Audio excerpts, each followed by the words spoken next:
proudly from its story. Hello, hello, it's Pirate Weasel. Back at it again in our challenge run. Week 63. Okay, just killed the Prophet yesterday. All done with Farmstead. Well, that's a big relief. We may have to open up the Endless Harvest again if we don't roll... if we roll terrible quests, then I might try to re-roll with Endless Harvest and get like a runner going, but I have all the shards I need for the rest of the run. A glimmer of hope. Okay, so we have the long apprentice quest in the Warrens this week, which is perfect. I actually have a Ancestor's Portrait too to try to level up people faster if I want. Okay, so we are at week 63. So that means that the previous week did not progress. Okay, so I was right. That was 62A pretty much. Okay.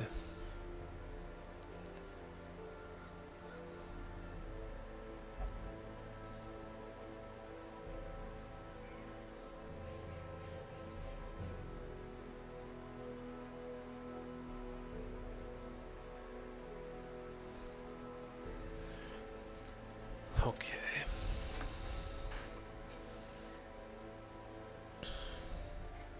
Wait a second. It's PD I want to level up.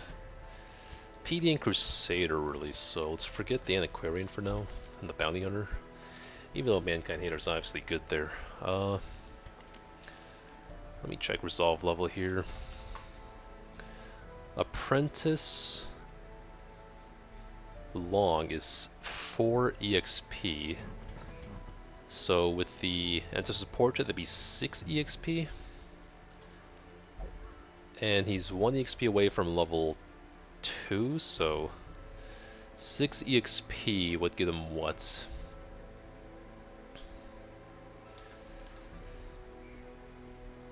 You need 5 EXP to get to level 2, 6 EXP to get to level 3, so even if I were to take the portrait on this Plague Doctor, she would not get to level 3 from one quest. So maybe there's no point in doing it if I have to take her on another apprentice quest anyway.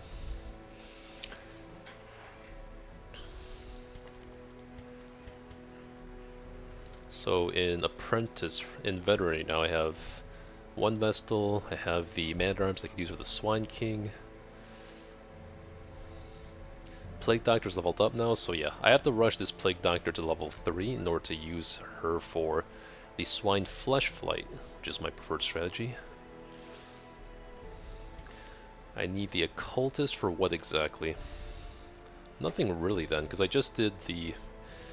If I'm committing to doing the strategy with the Swine Prince without the Occultist, then...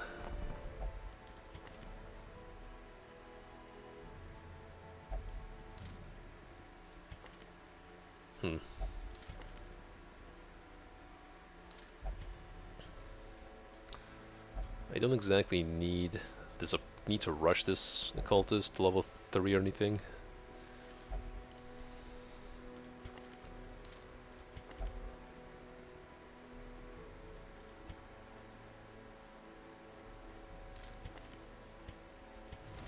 The task ahead is terrible, and weakness cannot be tolerated.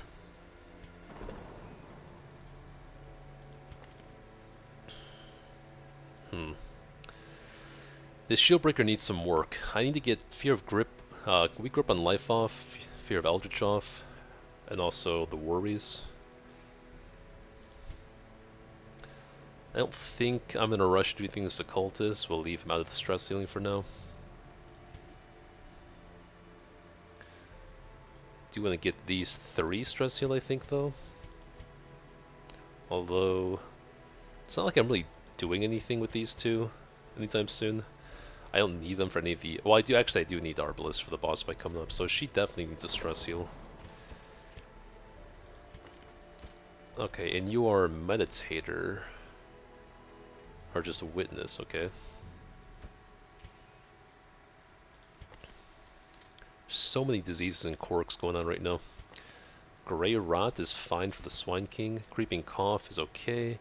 Do need to lock in Quick Reflexes and get rid of Clumsy though, and Hard Skin. Maybe it's Hard Skinned over Quick Reflexes too, even for the time being. Diseases are free this week, meaning I heal diseases off the higher level people.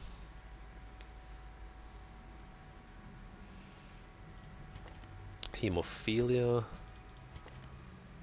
Sure. The worries. That would make sense to me. Extra disease cure chance? Nah.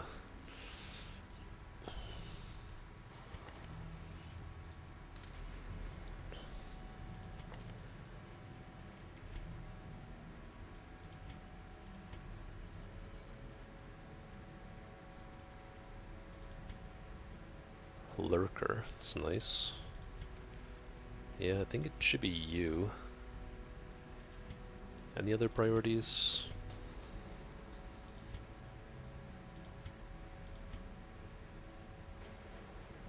Unfortunately, he had On Guard replaced because I stupidly opened the book. Nothing I can do about that now, though.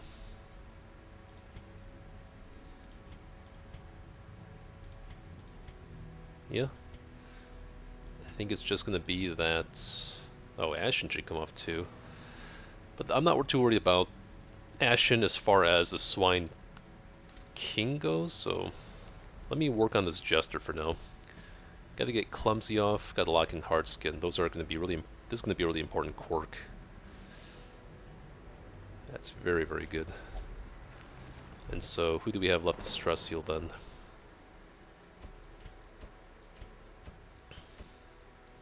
Apparently a cultist has to be here.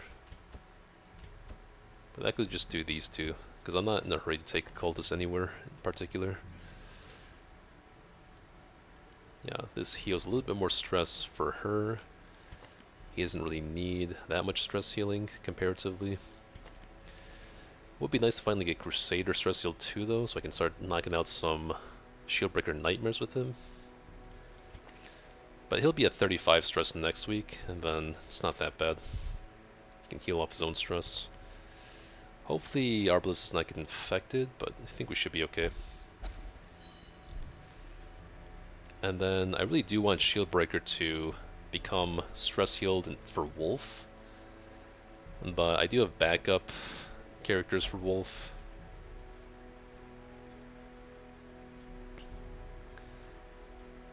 It's gonna be a while before she's like in top shape. She needs her stress reduced, she needs the worries gone, and Nui should ideally come off, and then Weak Grip of Life.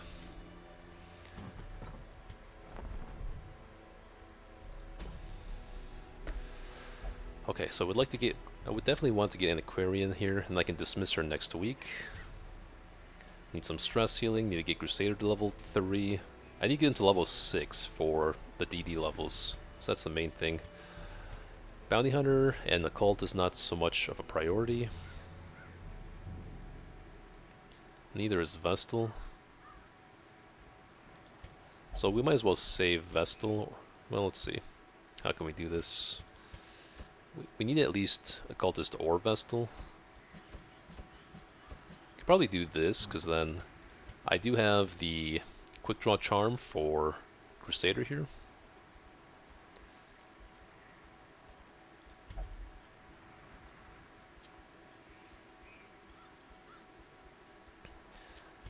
And this would be a great opportunity to use the Ashen Distillation, because this allows me to blight the pigs pretty consistently.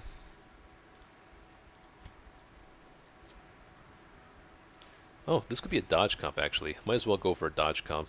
Yeah. So, what would Crusader have then? Crusader doesn't really need any dodge trinkets. I don't really care if he dodges things or not, to be honest. Oh shoot, they both have like... Oh, Quick Draw? Oh my god, Quick Draw and Quick Draw Charm? So that's 12 speed, turn 1? Okay, yeah, Antiquarian is never outspeeding Crusader, so I don't care about that.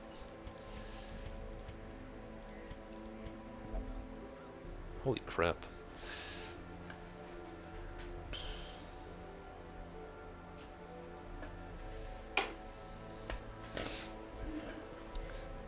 Crusader could take a Dark Brazier for a little bit of dodge.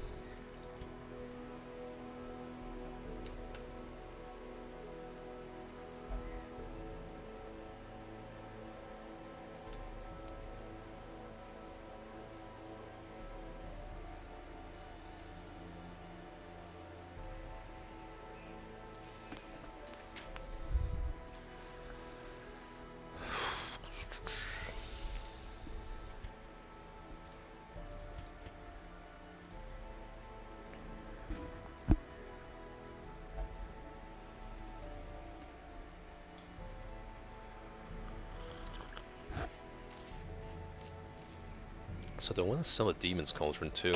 The only reason I would keep the Demon's Cauldron is if Shrieker steals my trinkets.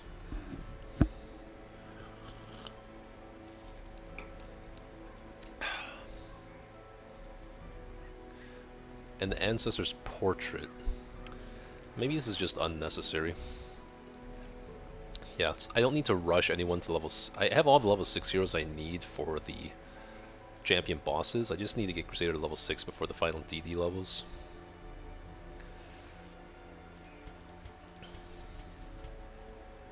So, for Crusader, what is going to be your last trinket here? Paralyzer's Crest is always going to be solid.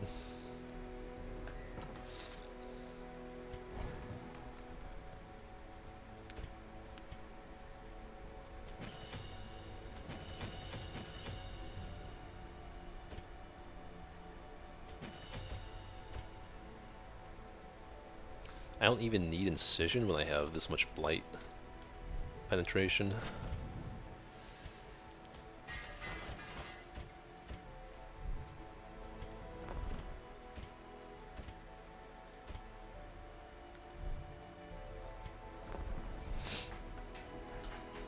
Okay, so this is filled, Abbey is filled. Got our skills, our armors, wagon, stagecoach, camp.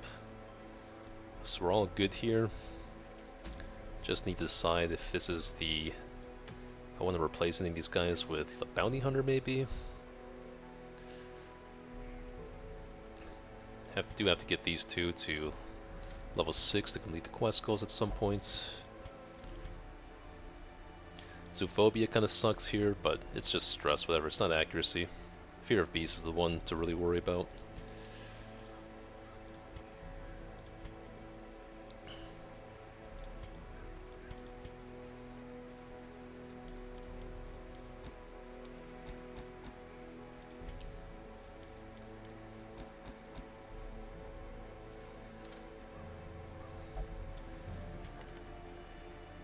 Vestal doesn't really fit into this team as nicely anyway.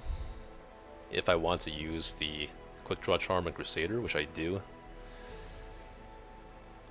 I don't need Crusader either for this quest. I could do like a Bounty Hunter instead, but which might be a smart decision. But I think if I'm saving Crusader for anything, it's going to be a long quest because he has the stress healing, so this makes more sense to me. Even though he does have Zoophobia and Bounty Hunter is a little bit better in the wield. And the Warrens.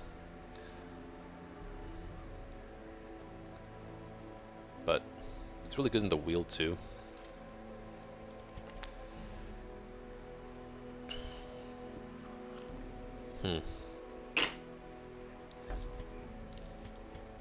Maybe there's a good argument to take Bounty Hunter instead of Crusader here.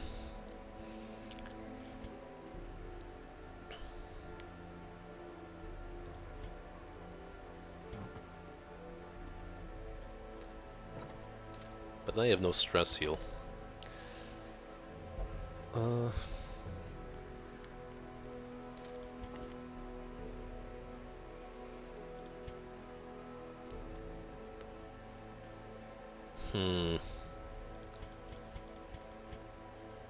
How much do I really care about stress, though?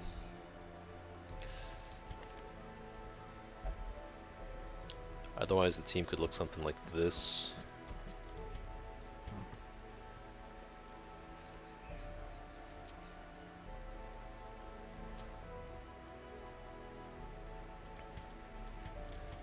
Then I would just have to be really careful about stress.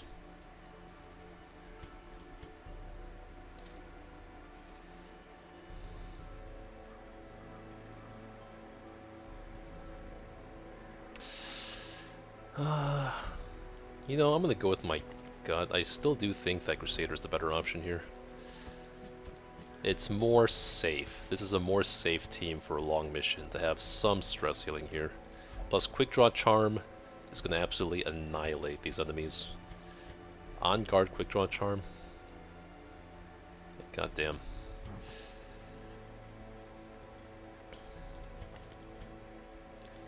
Crest, I think, is fine.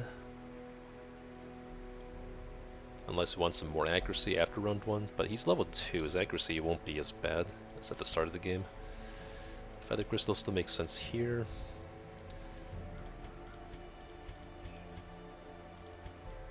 Do I want Mooncloak or Feather Crystal? I think Feather Crystal is fine. She does have On Guard though, so maybe the speed is not as important. She starts out with 10 speed, and after that she just...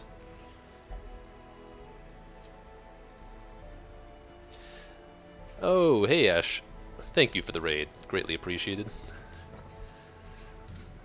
Had a successful fight against the Siren, I see. Love to see it. Hello, hello, the Master Toaster.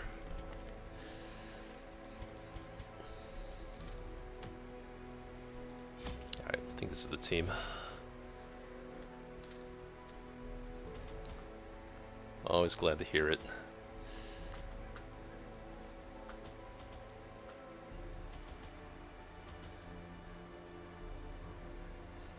Yeah, like you said, you have your very own unique solutions for some of the boss fights. I do love that. For the Siren, the Warren, and the Swine King. I have my own unique strategies for those fights as well. Like, my strategy for the Siren is just to take a handful of people that have such low damage, it literally doesn't matter who gets taken. Like, I take Antiquarian, Plague Doctor, Man-at-Arms, Occultist, and I really don't care who gets taken. That's my strategy. It seemed to work out in Champion pretty good. Yeah, I love that we can borrow ideas, but also, like, we each have our own biases that we kind of like to stick to our own preferences. I did try your, in one of my failed runs, I did try your Leper Occultist strategy against the Swine Prince, and it worked out, but then, literally the room battle after that, I had my Leper die to spiders, which was so tragic. It wasn't even a surprise either. Like, I walked into a scouted battle with spiders to get more loot, and then he got marked. Instead of guarding with Houndmaster, because Leper was at full HP with the immunity mask too, and I went for a kill on one of the spitters instead of guarding Leper, and he just got crit for 20 back to back and then died in his turn. It was so bad. But the team itself seems okay. It's a good team. I think I'm going to take something else. You know what? It's a consideration. I could take your team for the veteran Swine God here, but I still am not practiced enough with that team to be that confident. So I think I'm still going to go with my own strat. Anyway, shovels, venoms, bandages, herbs. One more. Keys. Holy waters. Let's get a full stack of these for a long mission. A lot of curios for holy waters in the warrens. Don't need scales. Don't need blood. Don't need torches. Any last things I want to sell? I haven't used Bag of Marbles in quite a long time. I don't think I need that anymore. Same with Swift Cloak. I have not used that in quite a long time. When will I ever need Swift Cloak? Ever. Can't imagine I would know.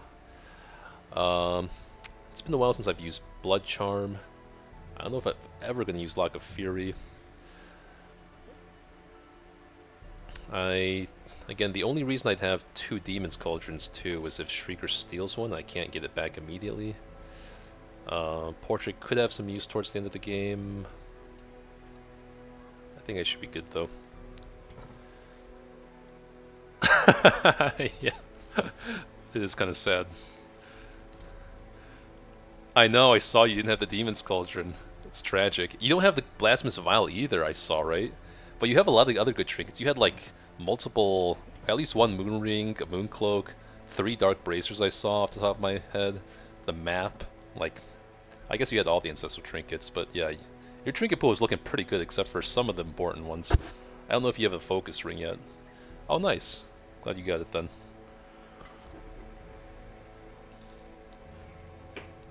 Alright, shouldn't need that many bandages because I have Plague Doctor.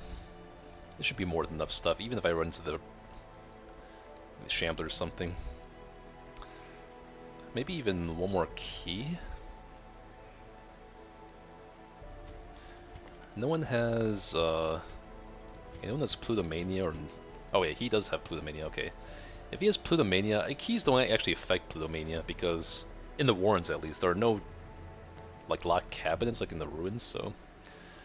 I feel like I'm running out of keys sometimes for long quests. I'll take 4.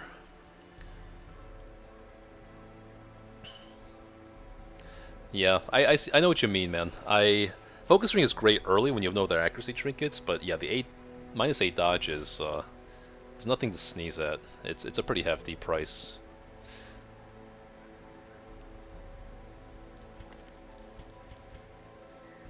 Look at this Crusader, man. He has Quick Draw and Quick Draw Charm. He's got plus 12 speed on round 1. I've never had that before. It's so funny to me. Alright, enough dilly-dallying. Let's get to it here.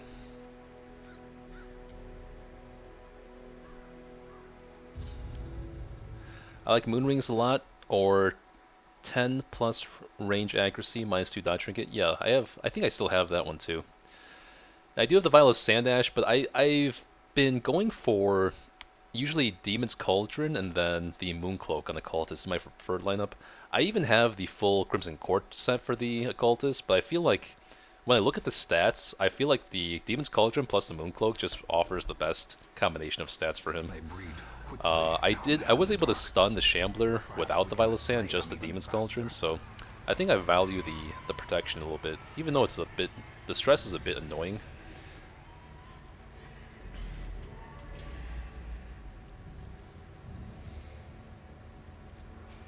No one has a guaranteed disarm chance with the map, it's kind of annoying. 70, 70, 77. They all have 70? How is that possible? If they all have 70, then let's just do it on the Antiquarian, I guess. So the penalty will not be as high. Okay.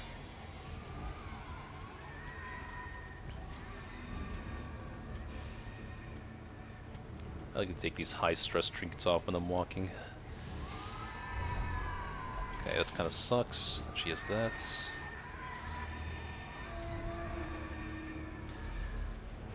Yeah. My cult, this occult does not have any defensive quirks. I think one of my cultists has card skin though. There's an instant lock. Maybe I'll try and Crusader. He should be able to heal off a lot of stress just from killing things turn 1.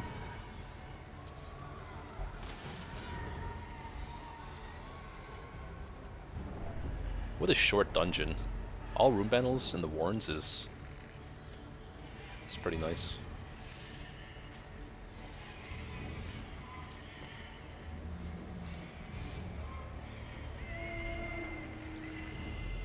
I know, man. I never lit a Shambler's Altar. I actually tried to once, but I fumbled it. No way, you're going before Crusader? Okay. I guess it was a mistake to take Feather Crystal. This is what I wanted to avoid. But unfortunately... nah, it's fine. It just means I hit Nervous Stab instead of Vapors is all. The only thing that makes sense to hit is this pig.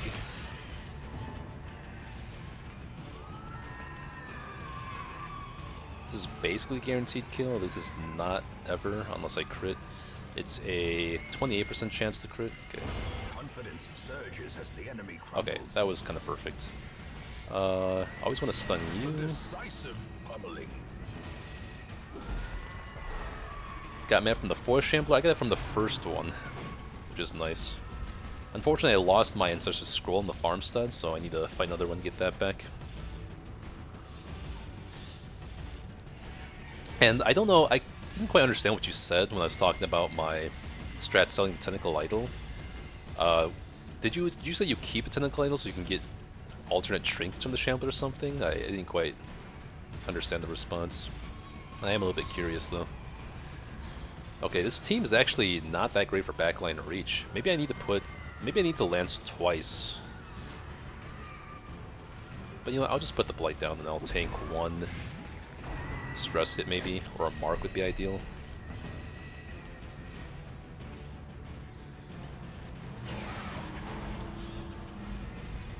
Just don't crit me. And the next turn, once I stun, he'll be dead. Oh, goddamn. Okay, great. Dodge comp is kind of working out. I always sell items so I can get it from the Shambler, so basically what you said. Okay, great. I didn't know if anyone else did that. Like, I've never heard anyone mention that strategy. I talk about it all the time.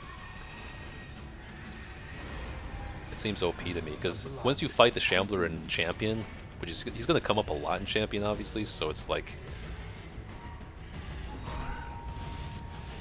having that item right after you beat the champion Shambler is going to be pretty impactful sometimes to roll a Virtue or something. Oh, there goes my reach on him. Oh, hit the lowest possible roll. Okay, good, it's dead. Slowly. Really? You go first? This is how a life is taken. Alright. Powerful blow.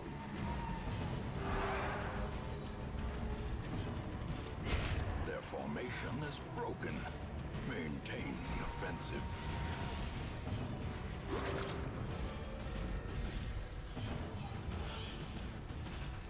If it was earlier in the game, Ash, like I wouldn't either, but I feel like I'm so far ahead that apprentice missions are like nothing to me. My only safety net is the Crusader for stress. I was debating him over Bounty Hunter, but like the synergy for this comp is the dodge. Like she's level 2. Once she gets level 2, dodge vapor starts getting good in my opinion. So I'm just taking dodge trinkets and everyone, and then we have some synergy here. But if I didn't have the items I did and the trinkets I did, then I maybe wouldn't do it. Speed of 3.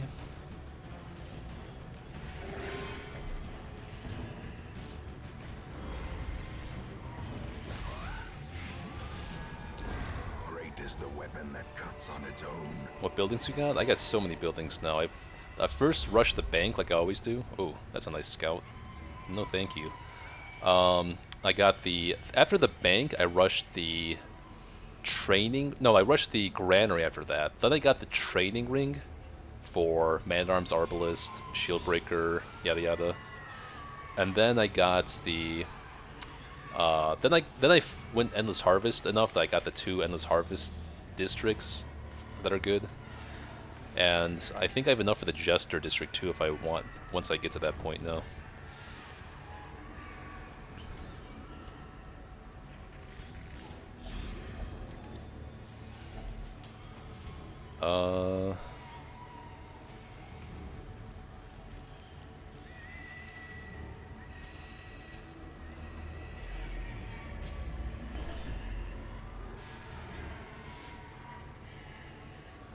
Yeah.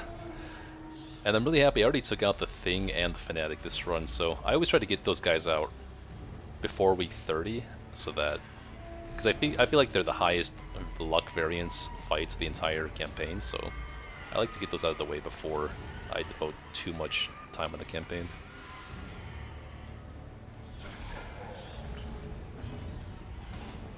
Honestly, fuck this guy. This is my least favorite bandit. Every single thing he does, I hate. There's no move he does that I like to see. He crits like a motherfucker, so I say screw you.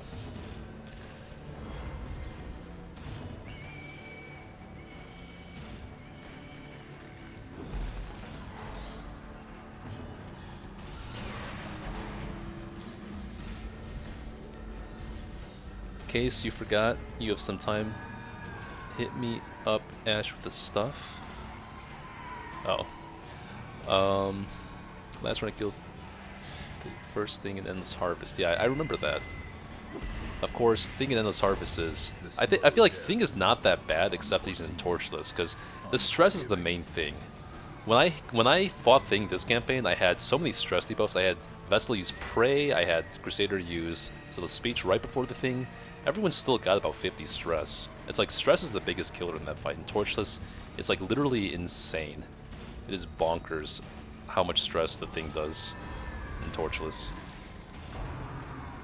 Otherwise, in full life, people like farm the Thing for shards over going Endless Harvest. But it's like... Okay, let's stun you so I can heal with a Cultist next turn. Oops. I thought you were going first. A death by inches.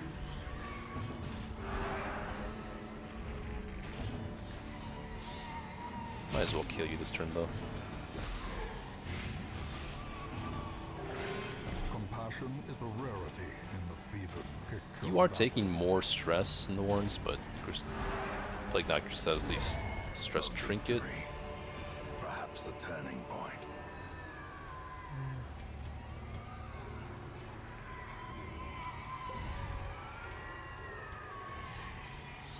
Okay, there's a pack here. Just hit a hunger check. Jaku, can you link me your guide on Steam? Sure thing. It's pretty outdated because I wrote this guide for just doing... I wrote this guide when I was doing... Before I ever started streaming, I wrote this guide after I completed a couple Torchless all boss missions, not with Deathless. So I need to upgrade this guide after I complete a Deathless run. Also, I got no scouting just now. Okay, it's a bummer. What would be the most efficient path? I think hitting up this area and then going to this side makes more sense to me. And then if we don't have scouting, then I'll take get down. No, I'll still take the same loadout. I might want to take Incision on Plague Doctor though, in case of a shuffle. Let me see how this works out. Nice dodge.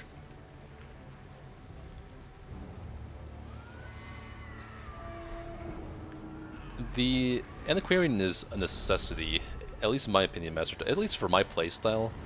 Like, I feel like I do tend to play with gold differently than Ash and MathJack and other players. Like, I need so much gold for my runs. Everything in Bloodmoon, in case you didn't know, is twice as expensive. Every upgrade, every building. And then I built the bank around week 30. It was the first district I bought. I took Antiquarian out literally every single run after I bought the bank too, and leading up to it. And still, I'm not rich or anything. My gold is hovering around 150 right now, and it dips sometimes when I have to upgrade the skills and armors on champion heroes. But I don't know. I did see Ash was cleaning up the dungeon pretty well earlier, and that's because, and like I feel like that was possible because he had a Jester. I only, like this campaign, I only have a single Houndmaster and a single Jester. Like I'm not, maybe it's the way I clean up dungeons. I don't feel like I'm lacking on loot after a dungeon, like just everything's full. But maybe mine is packed full as some other players. I definitely siphon gold like crazy.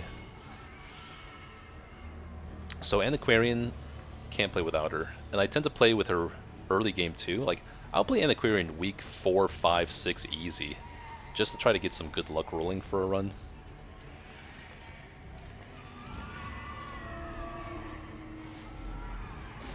Yeah, that's a big difference between our playstyles. I really don't take stress healers that much. Crusader's probably my favorite stress healer. I don't like Jester that much. I love Houndmaster, but I only got like a... I only scouted like a good one. I mean, recruited a good one this run from the Nomad Wagon. Or the Stagecoach, I mean. Oh, that sucks. That's such a low roll. Yeesh. If I had better Scoutmasters in the Stagecoach, I would have used more, but I didn't. So I only have one Houndmaster for the entire campaign here. Which, thinking about it, for the final DD levels, I'm probably just going to use the one Houndmaster and DD. Exposed to a killing blow.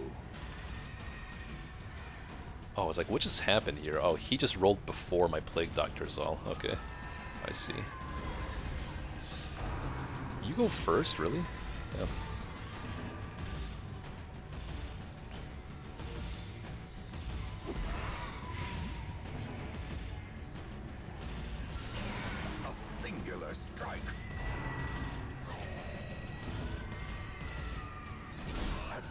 devastating blow. I only run one anti. I had done 2 missions with anti at the moment and had 100k gold. Yeah, I saw you had a lot of gold without the bank, Ash. So I'm starting to get... Well, I don't know. I still don't know exactly how you manage gold so well. I think you do take a lot less provisions compared to me. Like, I think I take a lot... When I observe your past runs, I took a lot more anti-venoms and bandages than you on average. And you lock in a lot more quirks than me, too. It must be the way you clean up dungeons after a run with stress healers. I think that would kind of make sense to me. And maybe you utilize stress healing well enough after the end of the dungeon so you don't put them in the Abbey as much as I do. I don't know. It's a good question in my head. But I could not operate on my playstyle without the bank and rotating like 3 antiquarians every... I literally, after this campaign and previous campaigns, I literally take antiquarian every single week that I'm capable. If I'm not doing a Shieldbreaker Nightmare or a boss, I'm basically taking an antiquarian. So, I don't know.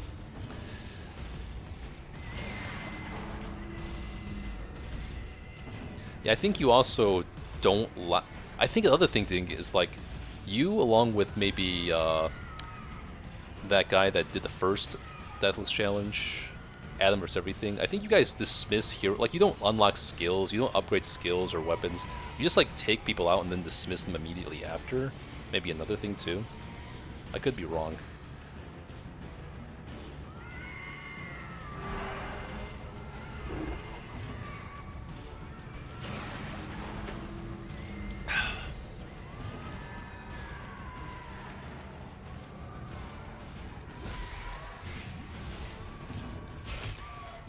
Okay, we camp here, we get the Bone Altar upgrade for the rest of the... Well, until we camp again, I guess, but...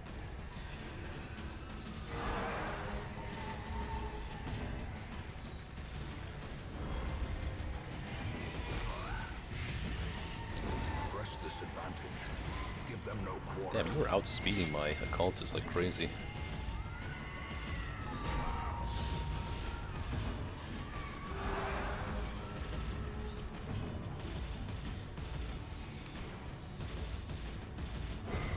As the fiend falls, a faint hope blossoms.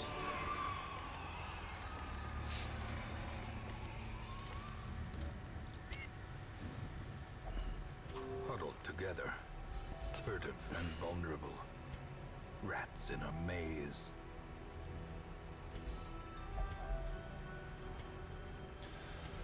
Strange powders makes sense here. Dark Strength could make some sense too. It's interesting, I don't have that many skills I really need to hit. So I could do 2, 4, 5... Or wait, Zilla's speech, yeah, actually, it's probably just best. Hits everyone else. I feel like we're safe enough that we don't need to hit Strange Powders. We'll have to hit something nice off Trinket Scrounge. 9 times out of 10 this is garbage though. Yeah, it's garbage, okay.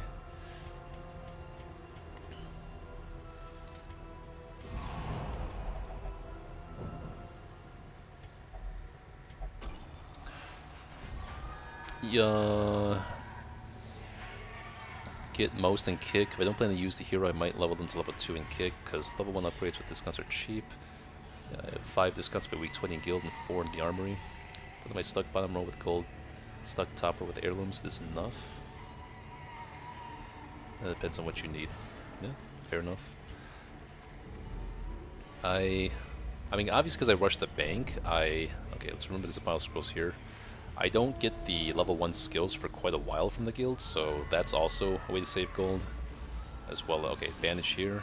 Torch, bandage. And then, the thing is, when you dismiss heroes, like, I feel like level 0s are such a liability. I hate level 0 heroes so much. Like, everything about them, they take 25% more stress. They have, like, decreased resistances across the board, decreased virtue chance, decreased death blow resist. Like, I am never... I want to always take no more than 2 level 0s and no more than 1 level 0 if possible. So, I always feel like leveling people up is such a priority to prevent them from being level 0 that... the strategy of just taking fresh recruits and dismissing them doesn't vibe as well as for me. I just feel like whenever I run ends, it's because of a level 0. Because my team doesn't have Vestal, this guy is more threatening than average. Otherwise, that guy's just like garbage. But without Vestal, it's kind of annoying to have just like that cleave damage on everyone.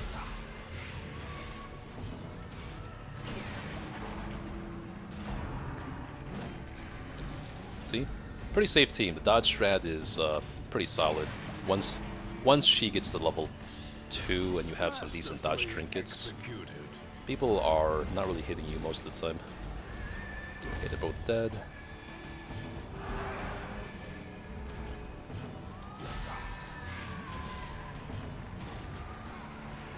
You can try to get, yeah, the dodge vapors one more time for the next room battle. It would be nice to have busts, but I think that, yeah, gold is still a better priority.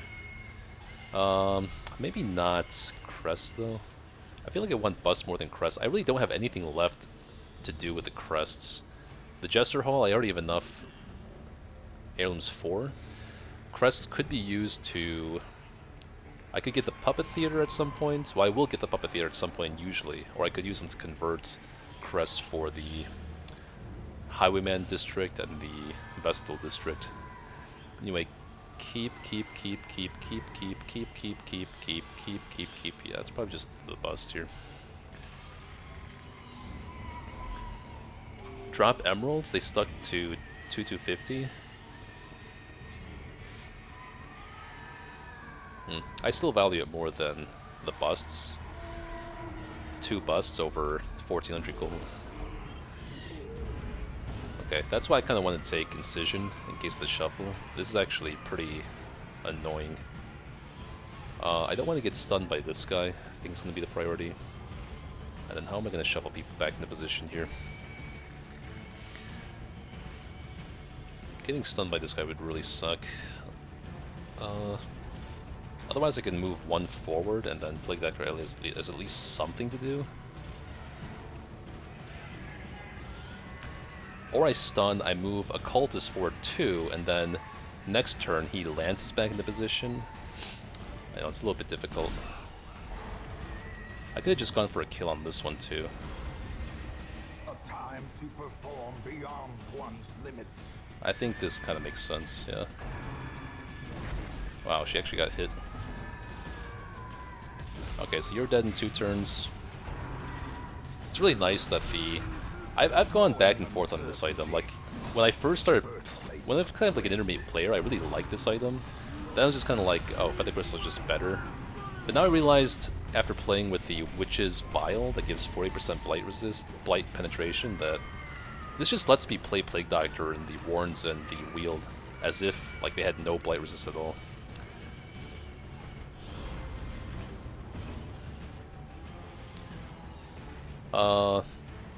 That's why I like Blast on PD. Oh, yeah. But what are you replacing? I guess, yeah. It makes a little bit of sense. Usually, I'll tell you, Ash, that like before I got this item though, if I was taking PD to the Warrens, I'd be taking Blinding Gas, Incision, Battlefield Medicine, and Disorientating Blast. But because I have this item, I'm just treating it like a normal, you know, any other dungeon. Okay, so yeah, let's stun this thing.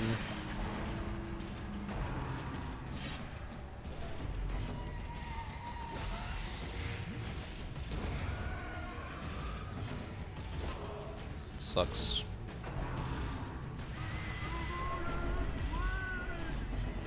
Okay, I think that's gonna be the last time he gets the axe, so we'll heal off the debuff now.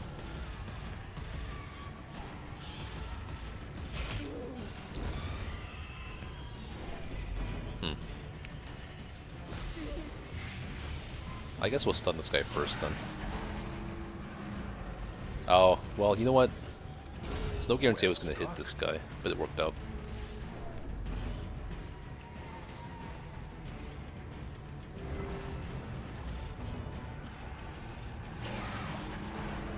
Yeah, I can double stun these guys without Violet Sand, which is nice. Good crit. Wow.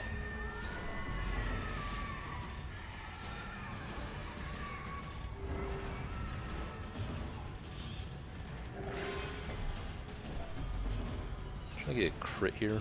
That's what I'm fishing for. Okay. Oh, cool. You have like -1 speed, and he still went before that pig. It's pretty nice. So too will resistance. Alright, thanks for tuning in, Nash. Thanks for the raid. Good luck on your run. Have yourself a good night.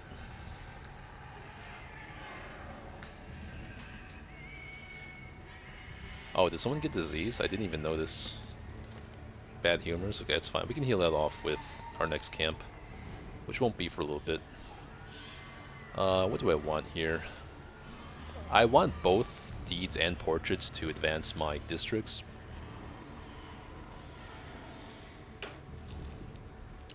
But gold is also important right now.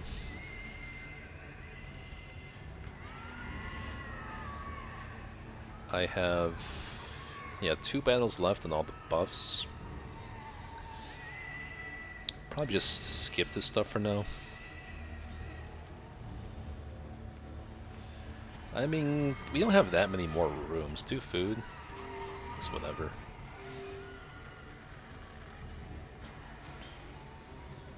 One portrait is worth more than 2 deeds, I'd say, because they stack worse and they're more rare.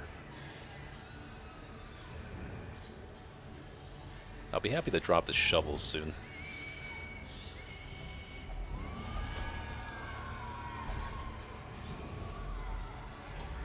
Still no scouting either, okay. Because there's no scouting, like I said, I'll take incision in case I get shuffled to the front. I have something to do. I'll leave this. I know I need a bandage and a torch for some of those curios. Just even more damage here? Okay. It's kind of insane, but we have plus 60% damage on Crusader just from curios now. Sure.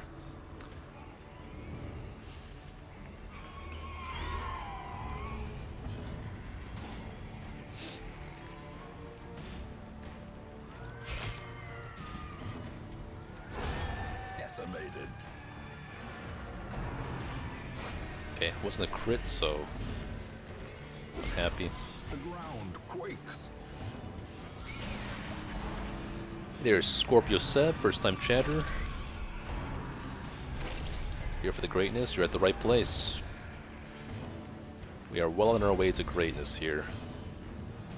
World's first, let's go. Kinda not really. Let's see.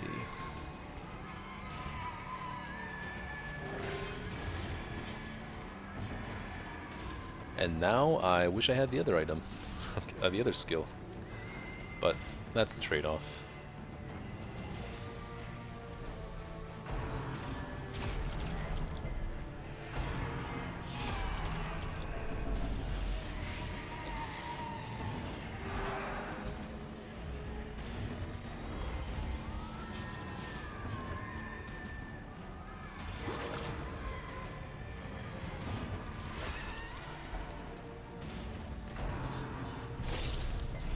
It's been a while since I've had someone infected.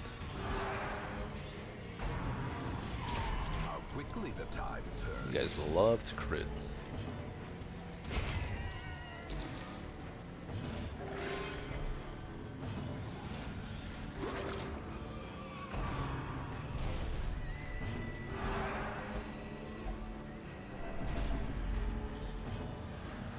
Okay, I hear ya. That should satisfy you.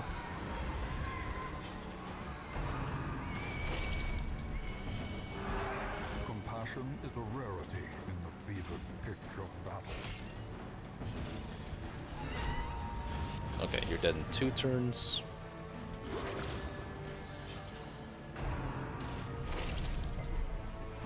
The funny thing is, if she gets the Crimson Curse, that would cure bad humors off her, which is kind of funny.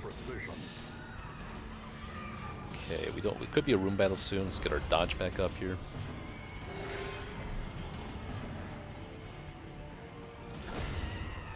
You know, it does make sense if I'm gonna do this. No. Okay, there's torches, but I think I should be able to find torches later on. Blood, I'm not really concerned about.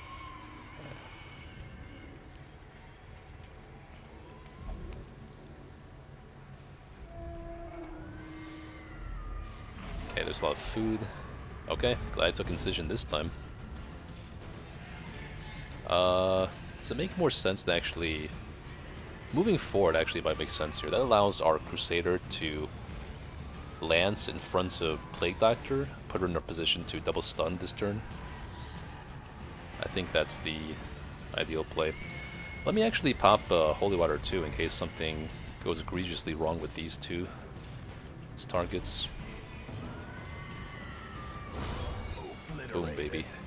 Now Plague Doctor is in a good position. Let's actually move you forward one. Or we just debuff your stuff here.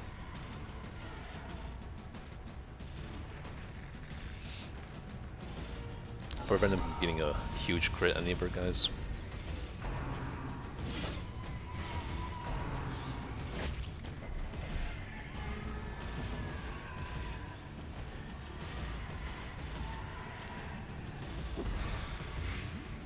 Not much reach on her. This time I'll move him up.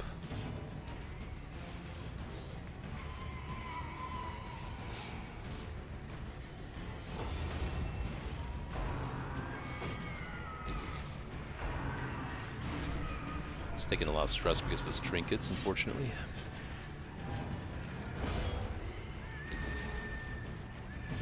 Okay.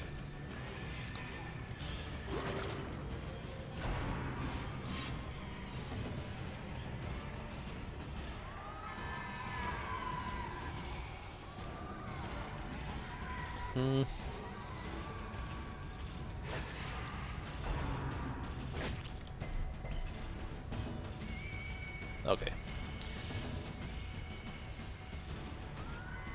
Let's stun you so we free up some actions next turn.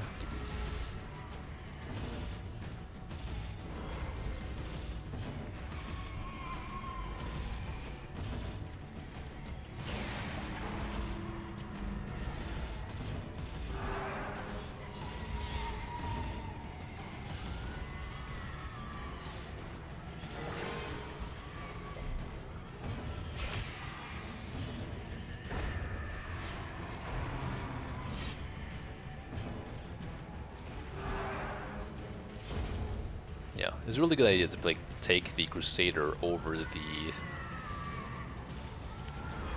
Bounty Hunter. Because just for long missions, it's just safety net. The dodge is working out nicely. I feel so much stress off the Crusader. Let's try to give the kill to a cultist.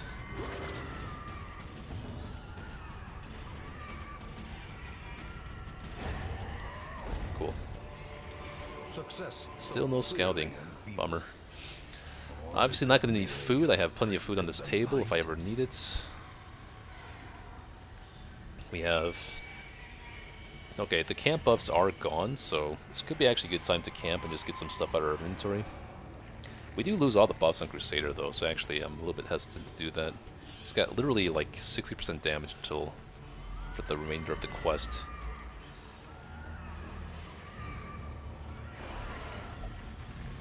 Okay, see? This is why I like Incision. Annihilated. For unscouted stuff, at least.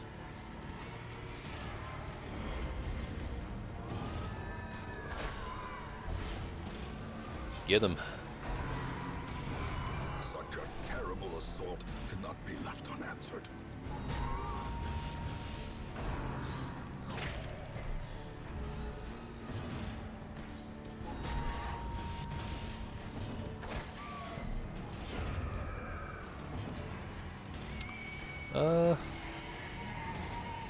I think I could net some stress healing here.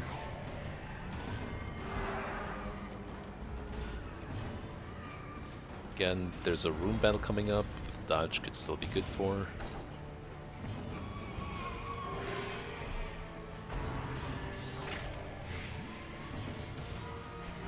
The wounds of war can be healed, but never hidden. Okay, at least promises success.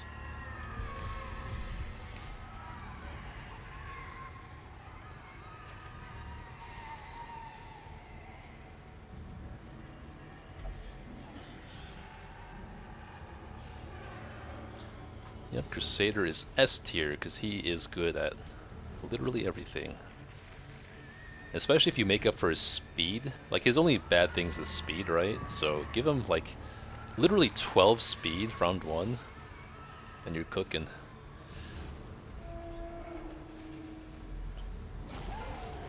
Must I get shuffled every single time? I think it's a little bit unnecessary at this point. Depending on how much stress I get from this fight, I might camp. Be gone, fiend. I do not need this shit every single time, though.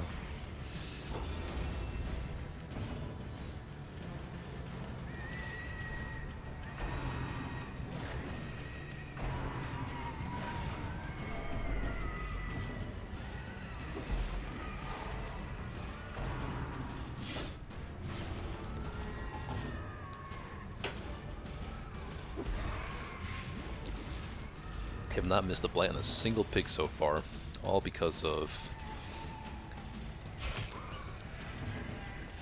Ashen Distillation.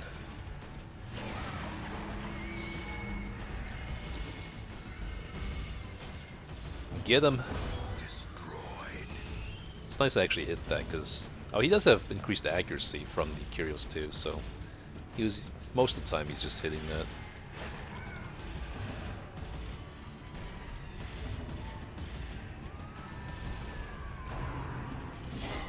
Uh-huh. Reeling. About to break. I'm not even sure I still want to camp after this. Might want to wait a little bit longer. I want to make sure I get full value from the Crusader. This damage buff. The wounds of war can be healed, but never hidden. The only time I get punished, even Shambler wouldn't really be a punish, because I would still really be utilizing that damage pretty nicely.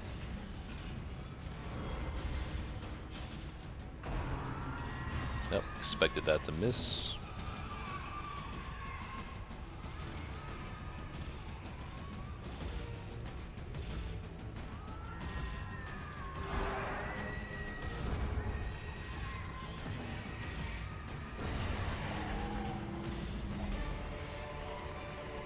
Seize this momentum. Wow, scouting does not exist apparently. But you know what? I'm cool with that. I got my incision.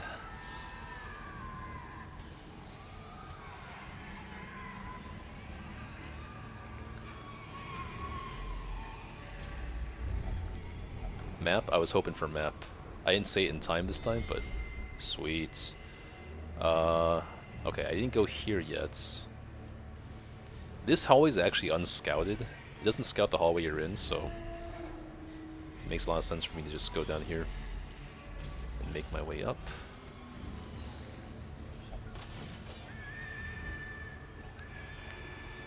And finally, I can take Incision off, get my normal skills back.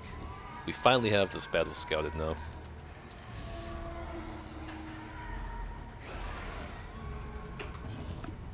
This composition is quite frightening in Apprentice when you don't have good stuff. I have had one run end to this comp before.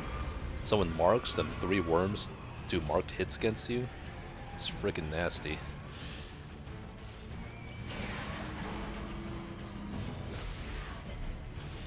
Oh, that's the first time something's resisted. Which is fair. These guys have quite a lot of blight resist.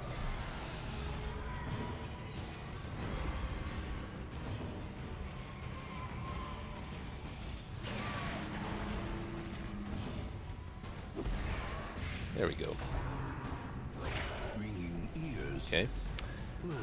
Yeah, I might have to camp after this, with how much stress they have.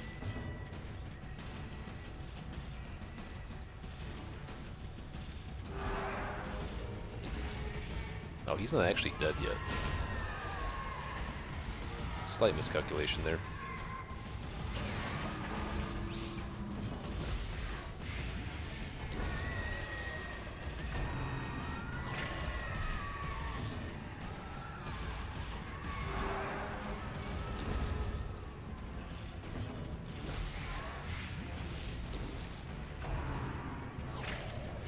Actually, I still don't want to give up my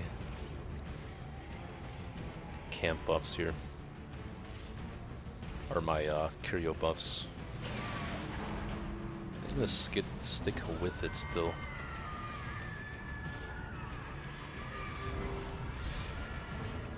Stress has been lowered sufficiently, I think.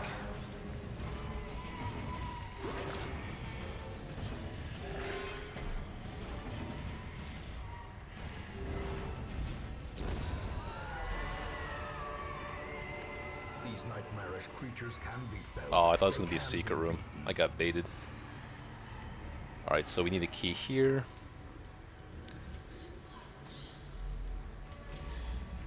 Okay, it's the first trap we've failed. Fair enough. Mechanical hazards possessed by Another evil scroll intent. here. Okay, we got like scroll here, a scroll somewhere here.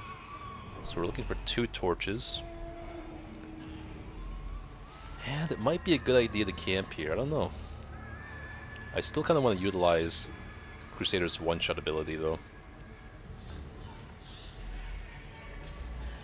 Even if we afflict by some incredibly unfortunate series of events, it still wouldn't be like... I will pitch the shovels to put the map here though, so he doesn't take the extra 10% stress.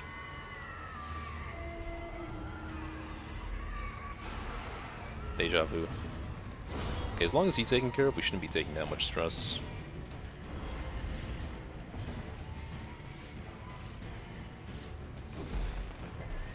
Wow, he resisted the... That's crazy, he only has 50 stun resist. I have on 110, 130. Okay, I guess fair enough.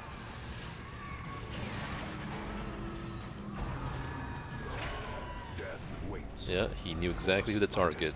How about that? Concentration.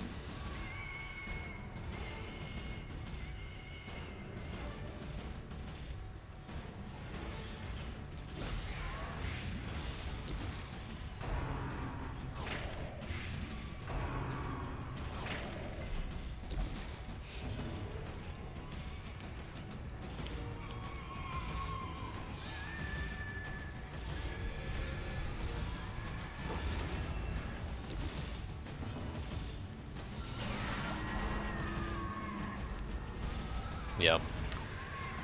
I mean, Battle Heal has its use, because obviously if you have a dot and you're hitting Death's Door, this can heal you out of the range of hitting Death's Door from the dot, but if you play a Frontline Crusader and not a Lance one, then you might as well just do Battle Heal and Inspiring Cry, right? So it does have some use, and even against bosses too, where at that point the stress doesn't really matter.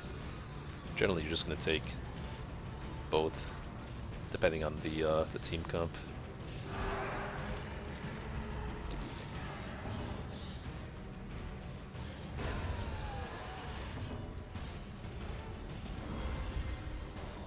It's probably going to be a good time to camp here.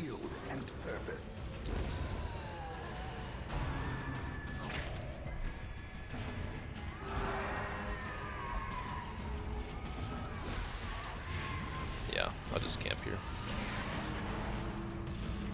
Inspiration and improvement. Cool, we get a torch too, so we hit the, where are we?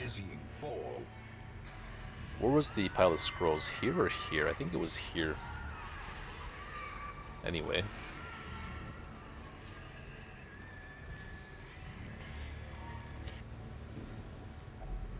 Circle in the dark. Plenty of space in our inventory now. Zealous Vigil. Zealous Speech. Disease Cure.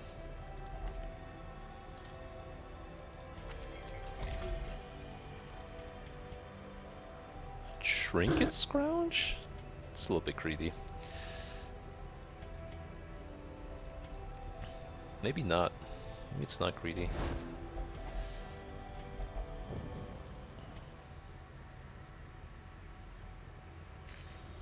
Alright, let's do the last battle before we do anything else.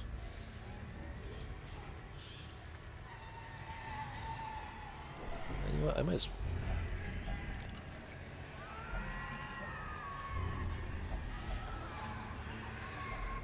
Thanks. Okay. Might as well keep the map on in case we get a critical scout for a secret room.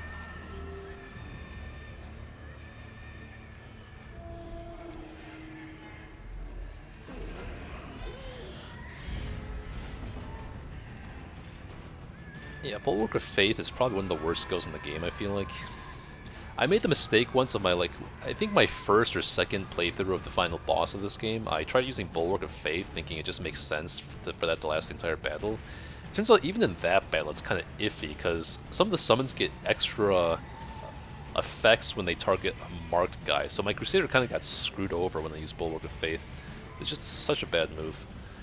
And yeah, I agree this game is aged incredibly well. It's my favorite game of all time, even though it came out so long ago, so yeah, I definitely love it.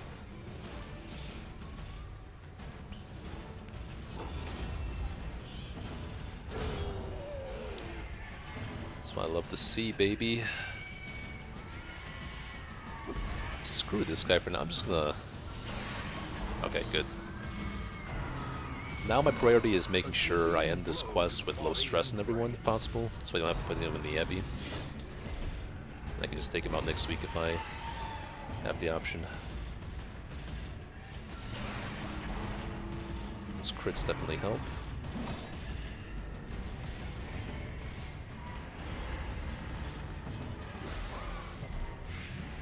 I think I'm actually dismissing this Antiquarian, possibly. I mean, she does have Avant-Garde, actually, so maybe she's worth keeping around.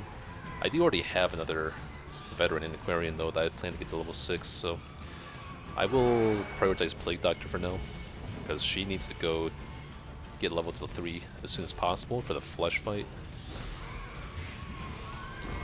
Back to the pit.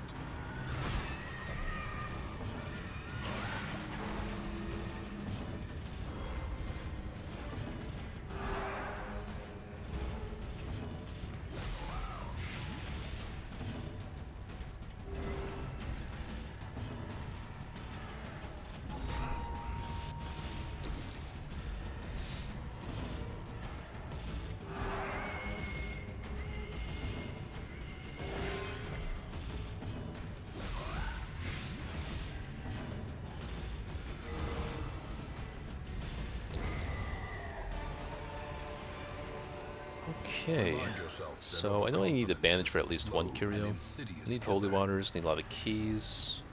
Don't need the anti-venoms necessarily. What's your take on DD2? I definitely enjoyed DD2 when I played it. It went kind of fast for me. Like even without looking anything up, I was able to beat that Confessions within like 30 hours or so. And then I did enjoy Kingdoms. I did play quite a lot of Kingdom runs, and I tried doing a Grand Slam on Stygian in my first attempt, which ended really unluckily. And then I do like DD2, but I like DD1 a lot more.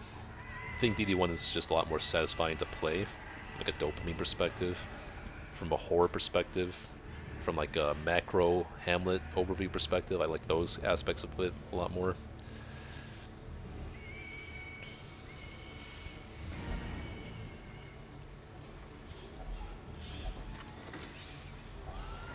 Let's screw the bandages. I know there's one curio left with those. Actually, I didn't see any holy water curios.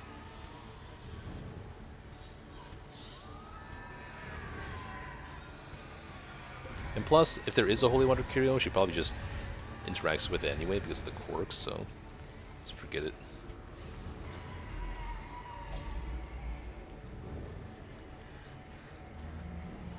Hey, Pixel, you summarized the feelings on it perfectly. When people ask why, like DD1's just, it hits. Yes, perfectly agree. I said this too, I explained this to people too before, but the tokenization of DD2 is also something that didn't quite hit for me. Like, from a gameplay perspective, tokens, like, are very clear, right? It does make sense to use tokens to make things more understandable from a combat perspective, and to have things be more consistent than reading statistics. But it also kind of detracts from the atmosphere of the game, kind of, to me. It's like, oh, you're just facing unspeakable eldritch horrors, and then they have, like, dodge and block tokens on them. It's just like, okay, it's not beyond my comprehension when I see these, like, very easy to see stats on you guys. I don't know. It's not as atmospheric of a game, bottom line, in my opinion.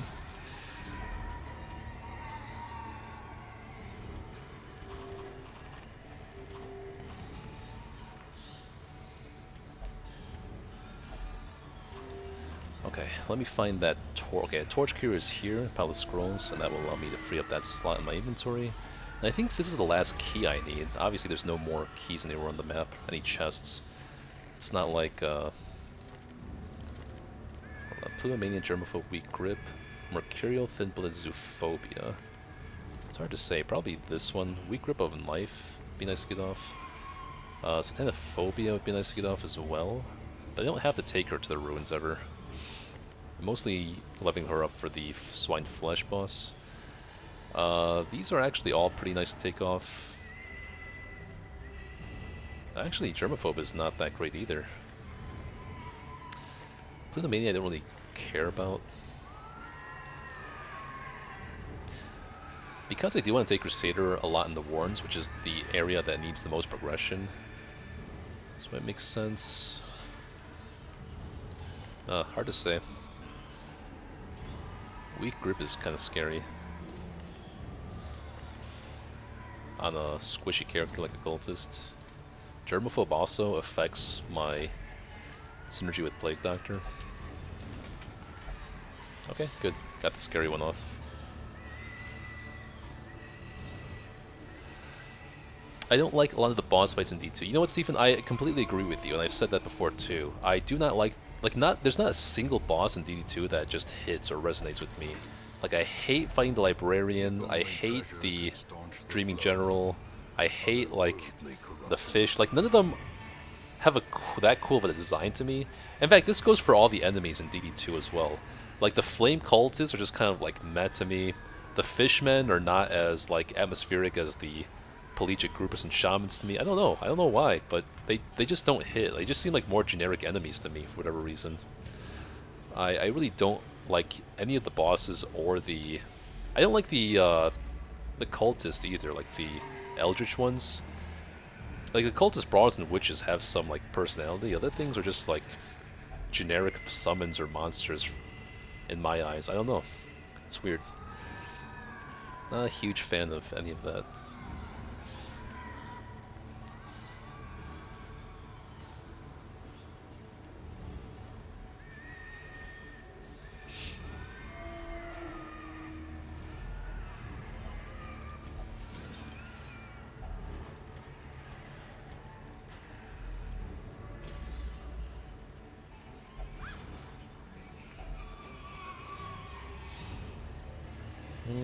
There should be one more food curio.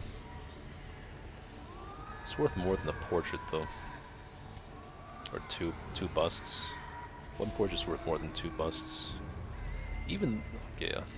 Okay, so this will be the last time I need these. I can free up this stack. I don't need that much food, but the citrine doesn't do anything either.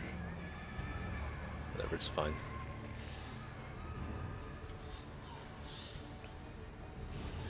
Cleaning up pretty nicely here. Oh, I am looking for another torch, though. I know there's another pile of scrolls around here.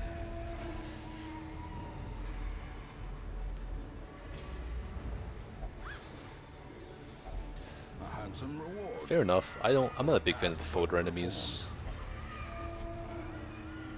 I guess it's not like... I don't know what it is. Just like not... Maybe if I started with DD2 and I went to DD1, I'd feel the same way, but... I just... Like, they just don't click for me. They're not what I'm used to seeing. They don't have, like... I'm not blown away by their design or anything. They're... I couldn't tell you what's, like, bad about the design. I mean, there's nothing wrong with the Fodor enemies, the fire enemies. They just don't really resonate with me. I mean, it does feel like it's an entirely different game, right? That's part of it.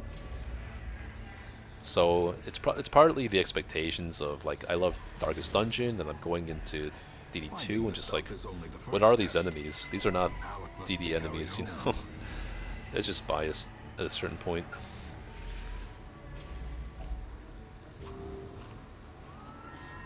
Try to do one more battle. I could heal up some more stress from a battle.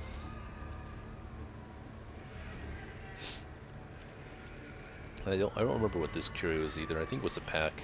Yeah, it was a pack, so I'll do this battle. I'll make my way down. Okay, good. This is a good battle to end with. No stress casters.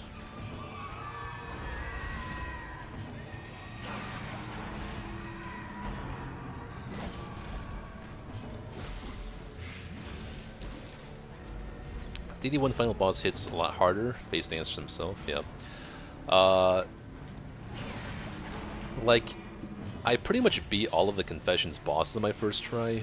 None of them really, like, there were some cool designs, mechanics, don't get me wrong, but like, I even have a hard time remembering what their mechanics were. Like, people that really play DD2 will probably have a lot better memory of their uniqueness, but for me, it's like all the Confessions bosses just kind of blended together for me.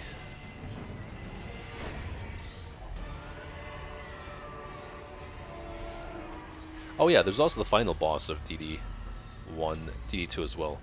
I will say that's the only boss I actually looked up some tips on what to prepare for, because I didn't want my Confessions to run to end at the last boss, so one of the only tips I looked up for was the DD2 boss, which probably shouldn't have, but at that point it was just kind of like, I don't want to restart this campaign.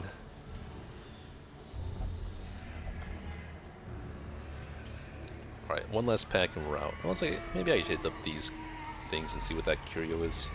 I do have 4 food left.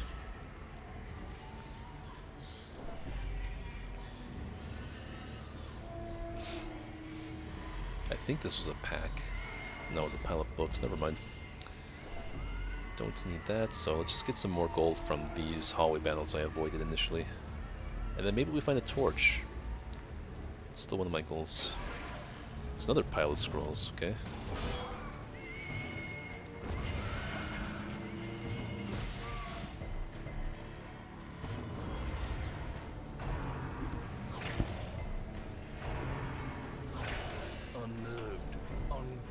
Yeah, I mean, you could argue either fight is a slog, to be honest. Like, DD1 fight is kind of a slog, DD2 final boss fight is also kind of a slog. I'm not even sure which one you're talking about.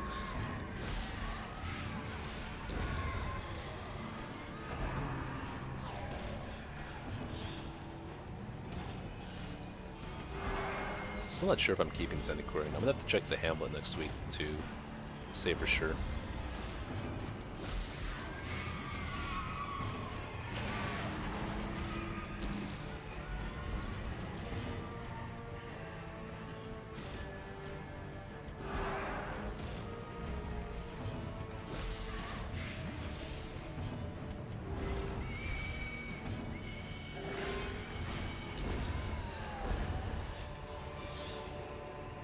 I guess we'll just end on the next fight. Because I want that coin. Pile of scrolls. I don't know if this really gives me anything. Does it give me anything bad if I don't have a torch? I don't think so. Curios. Pile of scrolls.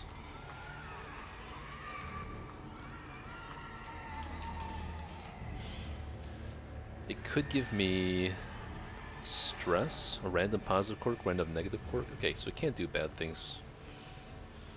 I'll forget it then.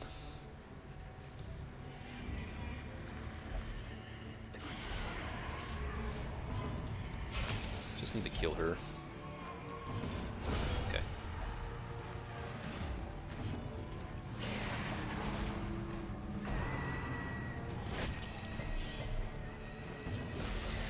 Every boss fight in DD2 has a gimmick. I like DD2, but it doesn't have the same staying power of a long campaign like DD1. Yes, well, the playtime of DD1 is honestly kind of ridiculous if you think about it. Like, I have so many hours logged in this game, just because every playthrough of this game, especially if you want to do like all bosses or something, takes like weeks of non-stop playing. It's kind of insane, actually. But yeah, the replay of this game is top-notch replayability. It's probably the game I have the most hours on my whole life. Well, it definitely is, actually. Or maybe League of Legends, I forget how much I actually play League. It was quite a lot as well. This is 1,000 gold,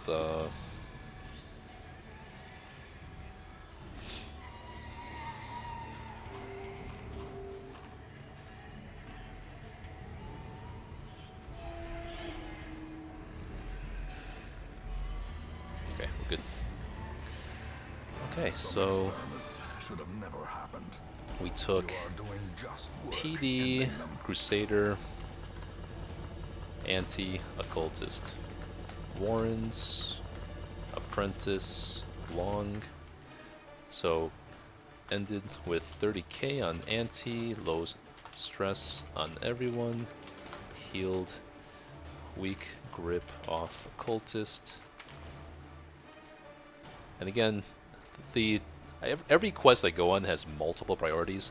This quest had like at least 3 different purposes. Progressing the Warrens with a long quest, getting Plague Doctor to level 3, and getting a lot of gold with Antiquarian.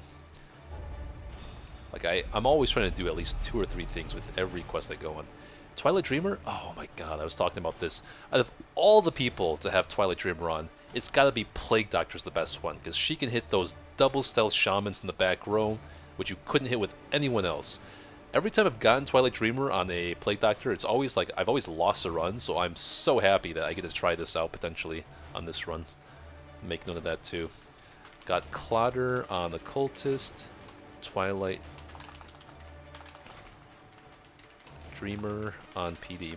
And because Warrior of Light is actually decent on Crusader 2, because I'm taking a Crusader to the final boss, which is full Torchlight, so I could decide to take him if I wanted to.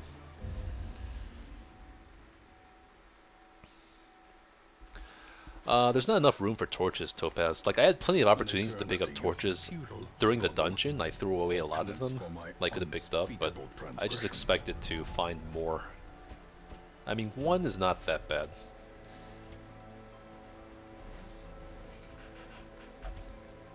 Don't need 2 of these for sure.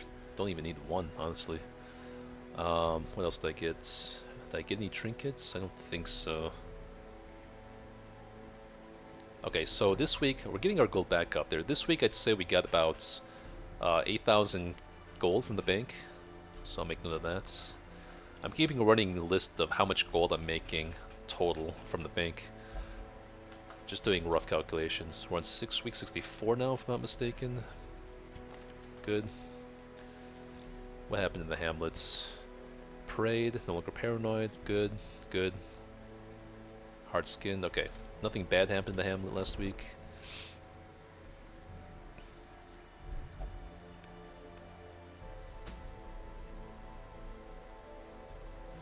Time to start healing stress off the shield breaker and the Vestal.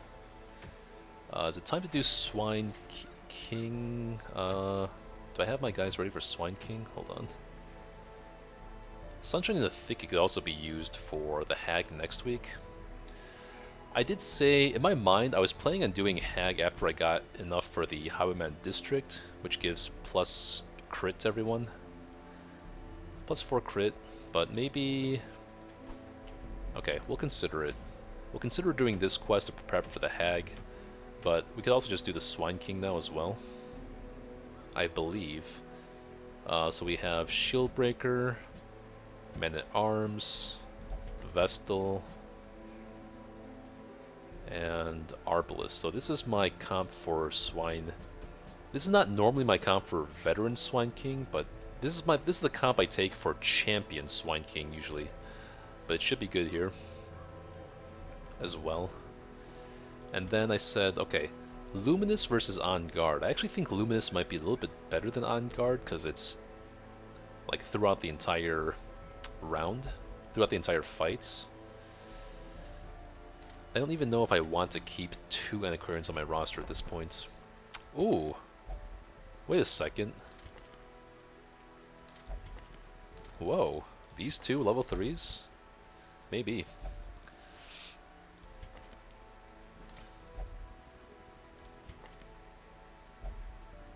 Maybe I want to keep another Jester on my team. in case I don't want to. Wait. Ansi? No, can't have Ansi. I'm probably never going to use these guys ever, but I do like to check out what's here. Nor the broken man. Just so I have options if I ever want to do Endless Harvest without my real characters. 2 Jesters, probably not necessary though. Hot to Trot, Beast Slayer, Clotter, Eldritch Slayer. I like the other one. Again, This probably one never has going to use them become though. vestigial, useless. Pros and cons of doing Swine King this week. The only con is really that her stress is not at 0, but it's not the biggest deal. Even though I don't have any stress healing on this team, which is kind of a pain. But if I do Sunshine in the Thicket... Okay, the pro of doing Sunshine in the Thicket is that I do actually block Wolf for another week as well. Do I have a team ready to take on the Hag, though, is the question. And still have enough heroes left over for Wolf, that's the important thing. Where are my level 5s? So... I'd definitely be taking Highwayman. Probably the Bloodlusted one. Vestal, Manslayer is okay against the Hag. Normally I would want to take a Man-at-Arms though, but I would have to skip it if I did that. I could just like take 2 Highwaymen, and then if Wolf comes I take Hellion and Shieldbreaker, which is contingent on Shieldbreaker being stress-free this week, so I do have to heal off Shieldbreaker stress. She can go in, yeah, the Penance Hall. And I think it would be nice to have a Vestal handy as well. A Cultist, I have no idea when I'm actually going to take a Cultist out again. I'm not in a big hurry to do that.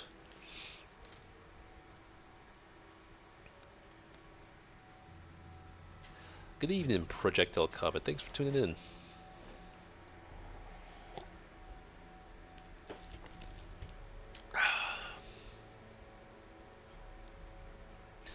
You know what? Honestly, I think I'm pretty fine on gold right now. Like, I still have to get gold every week as much as I can, but I don't need to use Antiquarian so much anymore, so I think I'm going to dismiss one of the Antiquarians.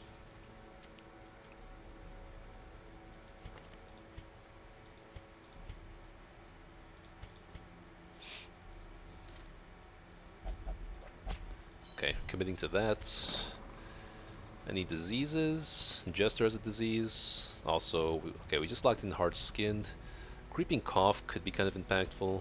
Guess I do want to get that off. Again, I'm going to see how this works out. I think I have more than enough accuracy to make Rabies work for the Hellion. I think it would be really good against Wolf, just to rush down that fight as fast as possible.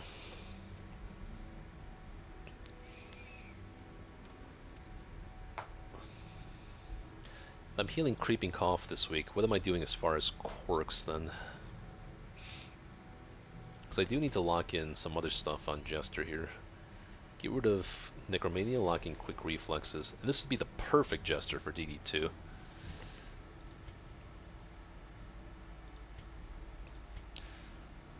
I do want to get rid of Gifted. I kind of want to lock in Gifted, but then again, it's not like super good or anything. It just is kind of good. It has been a while since I said I wanted to lock in Eagle Eye and get rid of Thanatophobia. Would make sense to me. Unless she can get like maybe this is not that good. I don't know. Paranormia should come off at some point.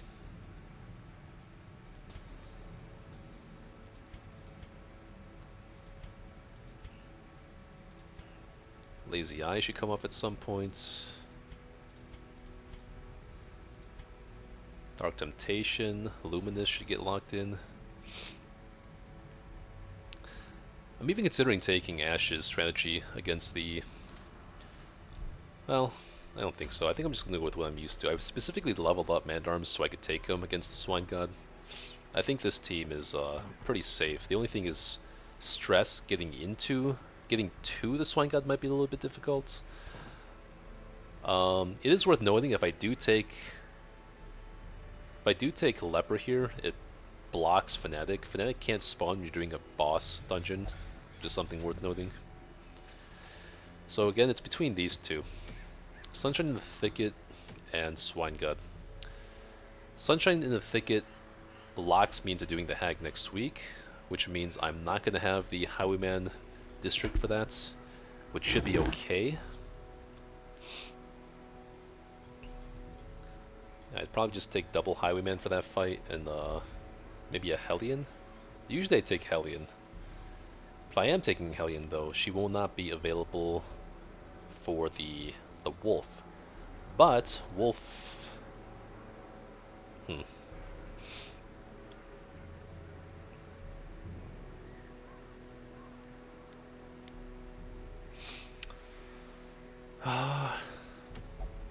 I would hate to miss the... Like, I definitely need this event before I do the Hag, period. It may be like a hot minute before I ever get enough portraits to do that Highwayman district.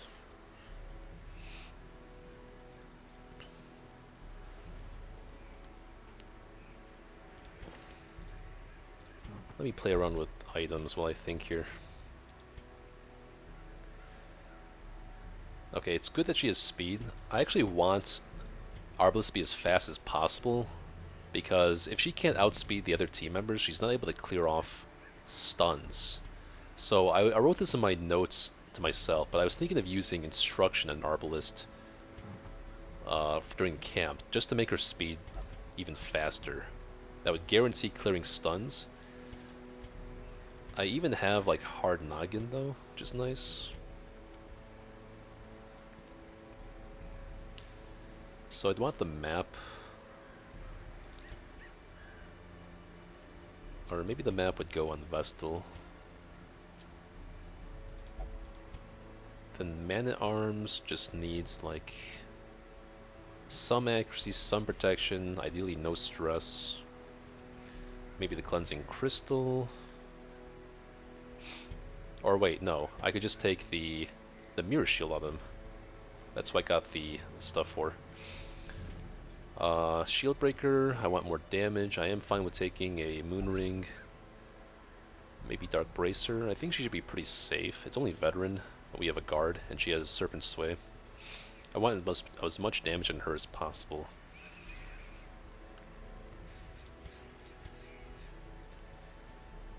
So Arbalest, I guess we could take the Ancestor's Musket Ball.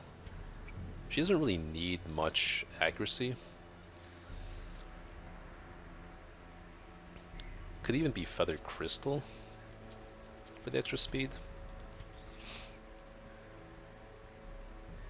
But then again, maybe I want some protection on the Vestal. In which case, you would be taking the map. You know what? No, I can't take Feather Crystal because that's minus stun resist. That's exactly the opposite of what I was saying I needed. Let's buy the Mirror Shield now. There's no point in not buying it now since I'm always going to get it regardless. And I still have enough for the Broken Key. 20 shards to recruit like a level 6 guy if I want it, and then more than enough shards left over for Shard Dust for the remaining boss battles I need Shard Dust for. Yeah, so this is for the plus stun resist. He's never getting stunned with this combination, I'm assuming. Plus 35 stun resist. The Swine King does how much? Let's see. Swine Prince. No, it's a Swine King at that point. Swine King... Oh no, we're looking at Wilbur. It's Wilbur we care about as far as stuns go.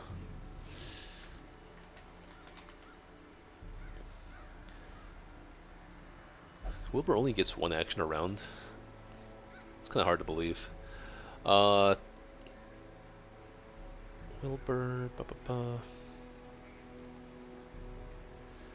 So Wilbur has a 120% stun chance, so I could get stunned sometimes. So, wait, no, I can't. Okay, never mind. So I'm guaranteed not to get stunned by Wilbur with this combination. Ah, the only question left is Swine King or Infected Corpses for Hag next week. Realistically, how long would it take to get the 100 portraits? Seems like it takes so long. And when's the next time I could get an event like this unlocked? If I were to do this event,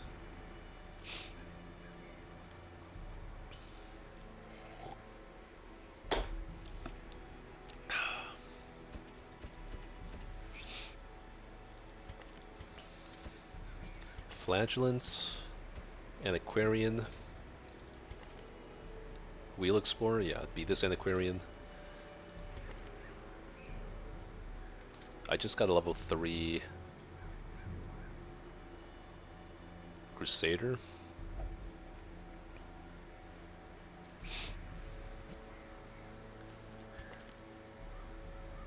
I could even take level 2 Plague Doctor to just get her to level 3. This team with Plague Doctor seems like it would be half decent. Especially because I expect this to be a relatively short dungeon. So if I were to itemize for this...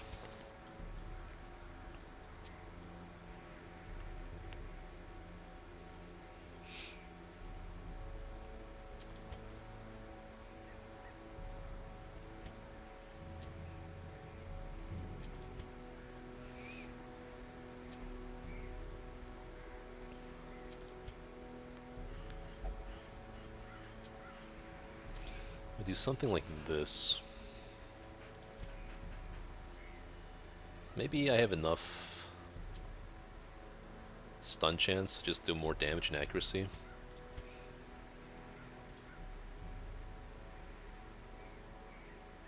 Feather Crystal could even be good on him.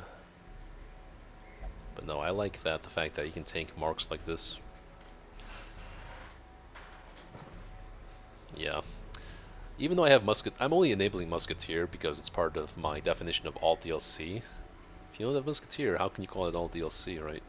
But yeah, I don't play with her at all even because they didn't even upgrade the quest goals to get a Musketeer to level 6. It's only Arbalest, so there's no point in me playing with her this campaign. Okay.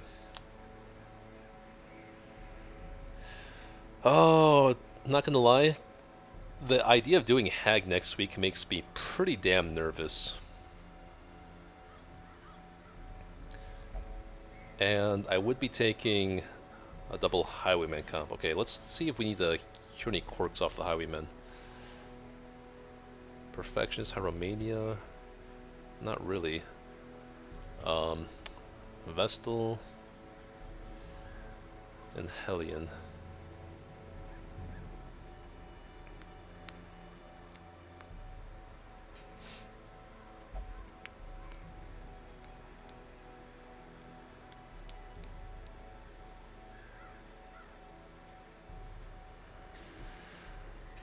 To be honest, I would kind of rather prefer taking a man-at-arms to the Hag rather than 2 Highwaymen. It's a little bit safer that way. Yeah, I mean, I do have a little strategy for Hag that makes it a lot safer because I have 7 scales right now. If you just pop a scale on everyone before the champion Hag fight, then no matter who she puts on the pot, when they come out of the pot, they're going to have a scale on them, so that makes it a lot safer. You just have to commit to using up 4 scales for that as well. It's really getting to Hag that's the hard part in my opinion. Especially if you're optimized for a repose team like I would take. If I am taking a repose team, yeah, I think I would much rather have a man-at-arms with me rather than 2 Highwaymen, because he can do a lot versus the giants and stun more and protect and guard the person coming out of the pot. Yeah. I think that's pushing this to make me just do the Swine Prince this fight, Swine King this week. And then once we get Man-at-Arms, a second Man-at-Arms to level 6, then we can start playing around with Man-at-Arms, because otherwise we have to always have one Man-at-Arms healthy enough to take on Wolf when he arrives. So I after some consideration, I think this is the optimal decision. Let's do Swine King this week with the team I have prepared. And with the team I'm used to, the team I'm tried and true. I know Ash's team is tried and true, but it's not tried and true with my playstyle. I'm not sure how that would play out if I tried his strategy in Veteran. I have tried it in Apprentice once.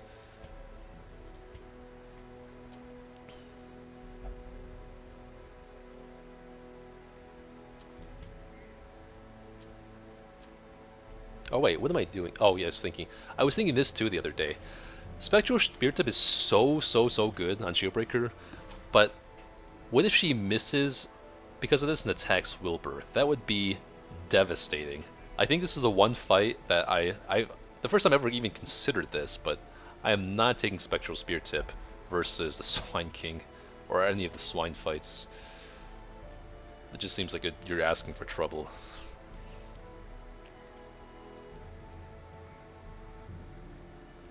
I could say Cleansing Crystal. I'm just thinking there must be some better option than Dark Bracer, right? I mean, she's my only source of damage versus Swine King, really. I do think I want to take a... yeah, Mooncloak on you. Arbalest is pretty tanky. Not too worried about her. So now the only decision is between... like, I could do Martyr Seal, Cleansing Crystal, or just Dark Bracer on Shieldbreaker. I think Dark Bracer is a trap on this character. As far as this fight. So it could just be Mooncloak.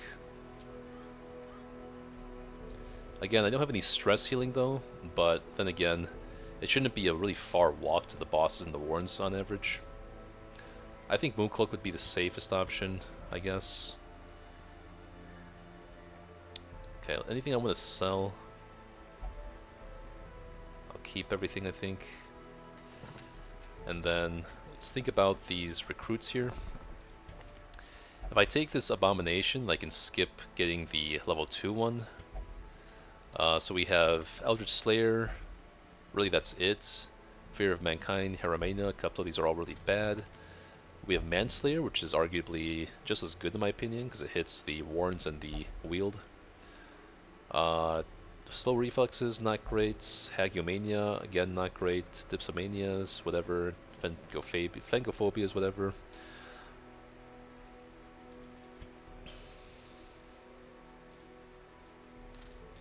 And the level 3 Houndmaster is also kind of appealing to me.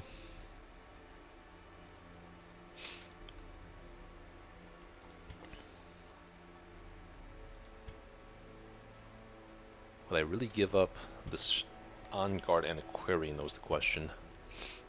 This one is Luminous locked in.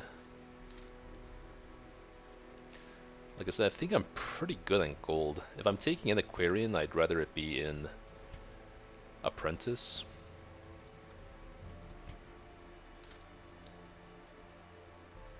But if I do take this level, if I kick this Abomination for the level 3 one, then I don't have a full Apprentice team ready either, so that's another consideration. Could I make a team with these 4 work? Yes, because I have Plague Doctor, Vestal, Abomination, and then Bounty Hunter. So this team could just straight up work. So maybe I keep an Apprentice team ready to go. I do need to get Plague Doctor to level 3 from an Apprentice quest, so let's kick the Antiquarian for this Houndmaster, I think, and we have a little bit more utility. Wield Scrounger, Clotter. Right? It's even a little bit safer to not bait me into taking an Aquarian, funnily enough. It's safer just by virtue of baiting me not into taking an Aquarian to greed for gold. I can't call it a bad decision yet. It might not be the ideal decision, but at the very worst, it's not a bad decision. Okay. So I think, yeah, we should cure up Creeping Cough. But again, I think these are the highest priorities to lock in as well, so it's kind of awkward. But he's the only one that needs a disease off him. I don't have any plans for next week that are locked in.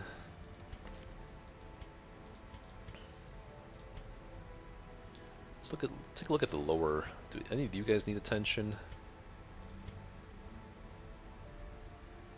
kinda, but not really. Twilight Dreamer's not going anywhere. Xanthanophobia is annoying, but I don't have to take her to the ruins anyway. Plutomania, Clotter, Haunted Trots.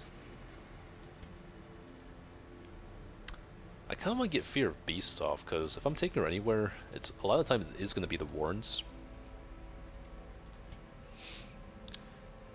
But this one too, you know what? I do want to get rid of Dark Temptation and lock in Luminous.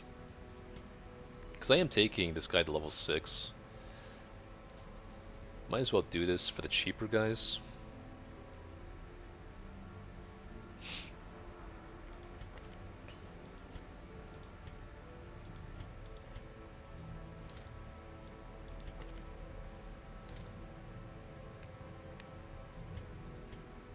This could just get replaced by other bad quirks though.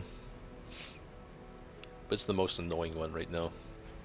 Even Klepto is not that bad at this point of the game. Hard Skin is also good against the fights I want to take him for, which is primarily the Prophet. But Luminous is better during hallways. Okay, so if we're locking him in, then we get rid of Creeping Cough. Like I said, Grey Rot, not the worst, honestly. Plus 20% max HP for what you want Man-at-Arms for, especially the bosses that you really need them for. Grey Rot does not really interfere, because he's not really attacking ever, against the bosses at least. I don't like a lot of people that like Bola. I like Blind Fire a lot more in the case I want to hit frontline enemies, or just have something to do in the front lines. You can't even use Bola in rank 3. I don't know why people sleep on Blind Fire.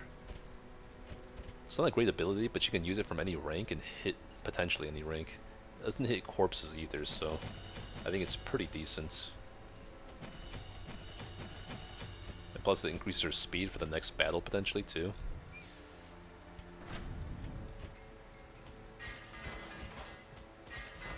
We do have ambush prevention. We do have Sandstorm. This is part of my strategy, which is why Shieldbreaker is really good in this fight. Huge amounts of raw damage. Serpent Sway prevents Arbalest from getting marked because she can't heal off her own mark. I have 2 sources of Encourage. I want 3. There's no armor in this fight, the battle, so we don't need Snake Eyes. I kind of want weapons, the options of weapons practice at least. Especially for future dungeons, I'm going to need it anyway, probably. Look at our skill loadouts. There are some stealth enemies starting in Veterans, so I want that. There's not much guard, though, so I don't really need Puncture. I need some blood, let's remember that. Okay, so we're good on the Stagecoach. Survivalist. Sanitarium is full. Abbey is full. Got our skills, our weapons, no medwagon, we checked. No one else has disease, right? Besides Hellion, which we decided to keep. Okay. Yeah, you really don't really take any other skills in Vessel. I did take Bonk Vessel against the Siren, just because I needed a healer in position 2. But other than that, yeah. There's really no need for other skills, really. Alright, to make sure it's the Swine King, not something else random. I don't think I should need that many. Like, although I'm not poor, I should still be a little bit reasonable here. The Swilber does not do debuffs, right? Yeah, he doesn't do debuffs, which is good. I'll take a full stack of scales. 2 blood should be enough. Stack of holy waters. We got 3 keys. Venoms, shovels, bandages, herbs, keys, holy water. We'll take 4 laudanums. I like to take 4 laudanums starting in veteran. Not worried about torches. We got a full stack of scales. No more are needed.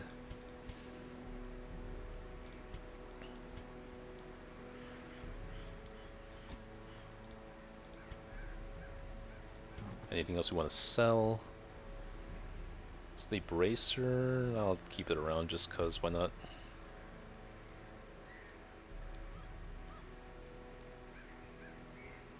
I'm really tempted to sell a second Demon's Cauldron, but again, this is only for if the Shrieker spawns and steals our trinkets, and then we kind of want a Demon's Cauldron against the Shrieker if that happens. That's my only logic, but might be a little bit paranoid.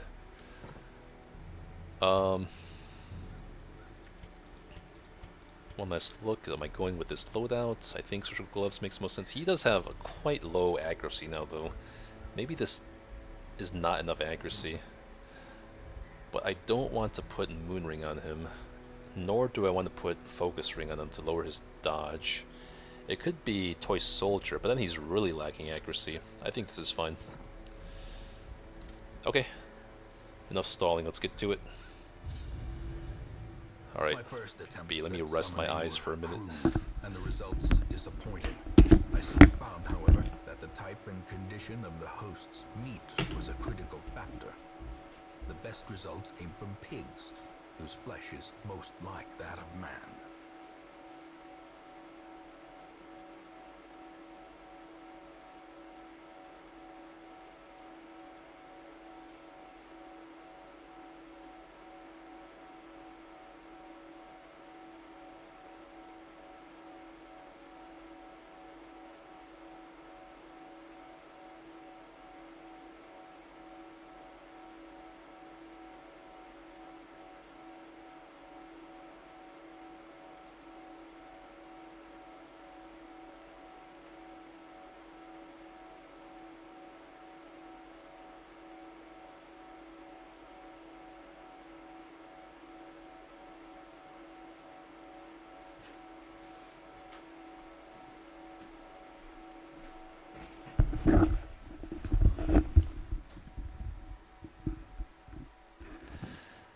How many hours I got in DD1? An embarrassing amount. I'll say like...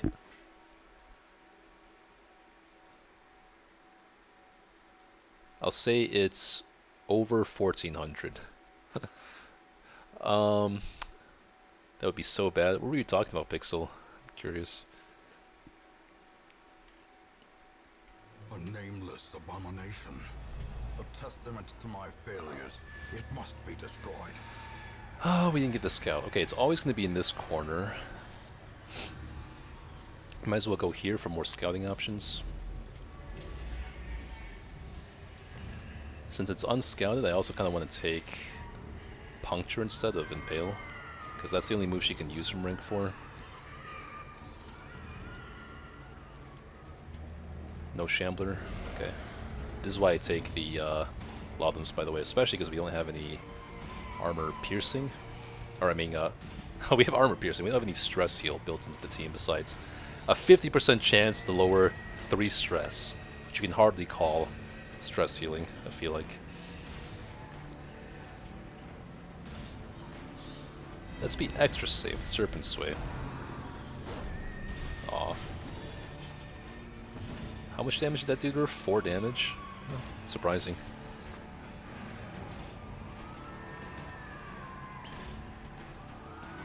I don't want to get stunned by this guy.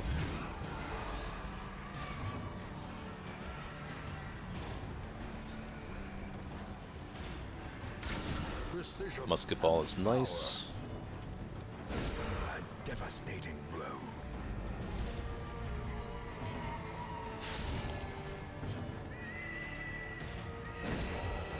Ugh. No. Die. No. Alright, fine. No one got the worries, so it's fine. That's why we bought the Laudanums. Not the biggest deal.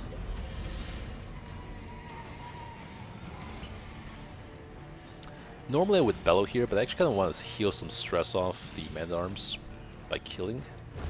Prodigious Cool. size alone does not dissuade the sharpened blade. Let's lower his speed a bit.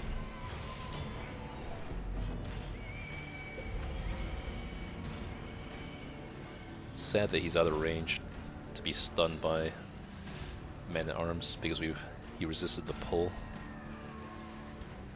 I'll still stun though. A momentary abatement.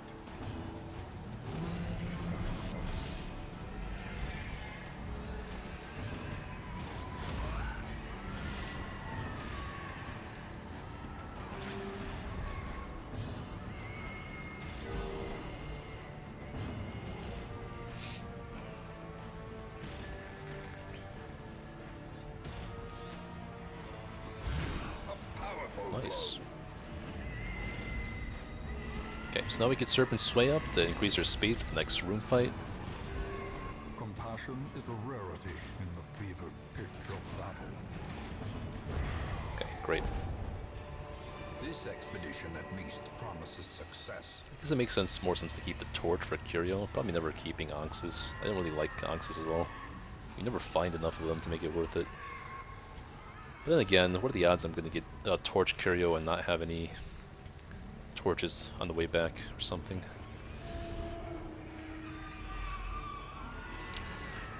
Curious if this entire challenge you're doing requires you to have like one of each class hit 6? Yeah, so the quest goals are every single boss and then getting every single character besides Musketeer to level 6. Which adds a layer of challenge for sure, because like a lot of these champions are not really optimal for a challenge like this. Like, I want to say Abomination is probably one of the weakest characters for this challenge because transforming adds so much stress in Torchless, you never want to hit it. And then Bounty Hunter is also replaceable with better characters as well. It's not terrible, but it's also not ideal. This is why we take Blind Fire, by the way. And also I should actually just get the Serpent Sway up so we can maybe take some hits from him. I could also just... it's not good either way. I could hit Blind Fire, but then... it's like I have to move Man-at-Arms manually here. I think I will actually guard... okay, I will guard Vestal with Man-at-Arms. I can sort of just hit Blind Fire every turn. Because next turn I can hop in front of Arbalest with Shieldbreaker, and then she can move back 2, and then Man-at-Arms can stun 1. A time to perform beyond one's limits. Okay, great. Or not great, but, you know.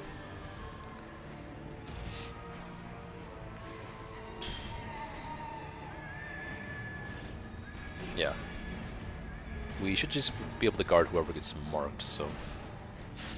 and now we focus this thing down.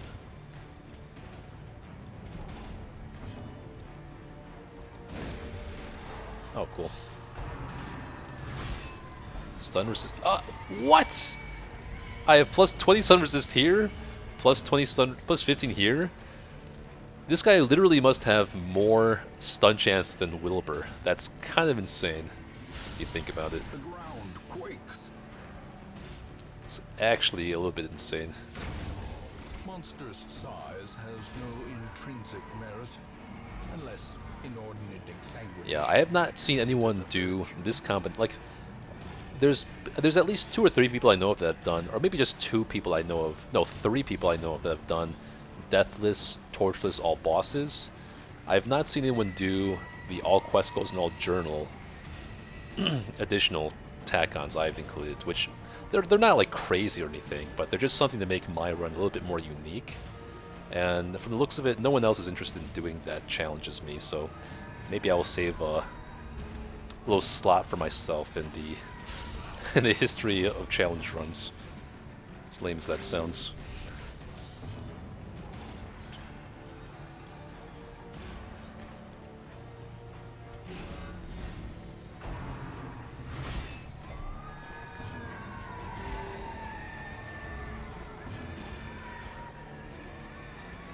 Let's give the kill to Arbalest, I guess. And might as well get her speed up as well. No. The speed only lasts for 3 rounds. I don't think it's gonna last. It might last. Let's see. Press this advantage. Give them no quarter. Huh. Shuriken's Charm. I could replace the map with this when I'm walking.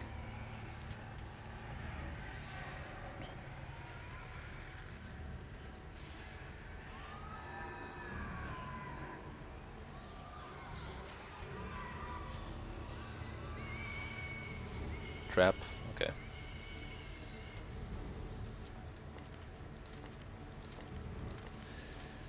Give me a scout. Okay, at least I'm not surprised this time. Screw the mosquitoes. Decimate. Do you have Hot to Trot or something? Oh, hell yes. Stun here, and we're chilling.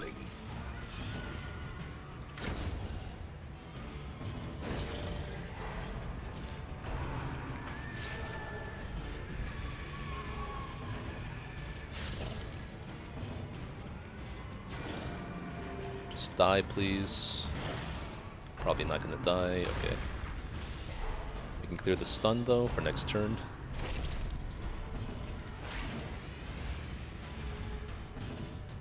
Confidence surges as the enemy crumbles.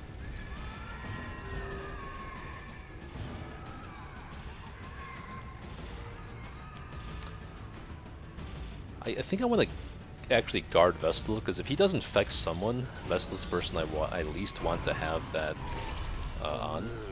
Unbalanced. Let's give the kill to you. As the fiend For a little bit of stress heal. a faint hope blossoms. Still no scout. Bummer. Big bummer. I could just camp here though. And I don't have camp. If I went to the Shambler before the Swine King, then I have enough buffs to last. So the buffs I want are going to be Ambush Prevention. That's 2. Sandstorm, that's 6. Tactics is going to be 10, and I don't have enough to do Instruction like I wanted. Maybe I hit Instruction instead of Tactics, which seems a bit weird, but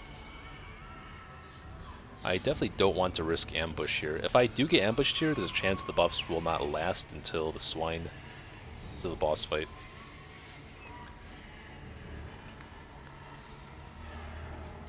It does seem like a good time to camp though, because I get all those buffs for the next fight. And I get to reduce my inventory a little bit. Grab some of this stuff. Yeah, alright. Better to camp earlier than regret it later when you run to the Shambler and you don't have any buffs up.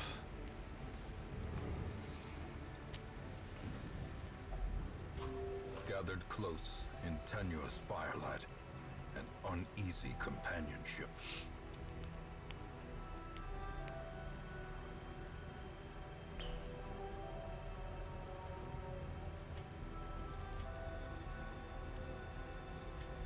This is definitely happening. Yeah, I could do Sanctuary. Speed of 5. Nice.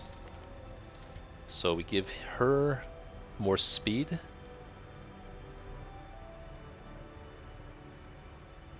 Is the speed ever gonna hurt me? No, because Swine God always hits at the end of the turn. I'm never outspeeding Wilbur. The only time this would be bad is if I outspeed Wilbur, because Wilbur applies the marks, and then I have to clear the marks after he takes a turn. But Wilbur has like literally 20 speed, so that's never going to happen, even if I instruction her. So I'll do this, and then I can put the Bless onto Shieldbreaker for a little bit more accuracy. Or I just hit Snakeskin on her. Or I hit Restring Crossbow.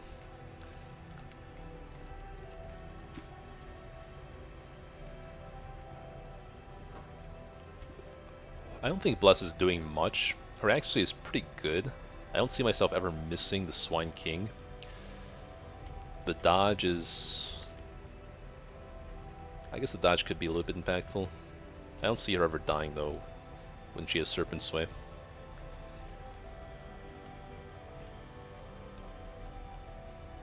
What about for hallway battles? If I went to the Shambler... Restring Crossbow would be a bit better, as well as Bless.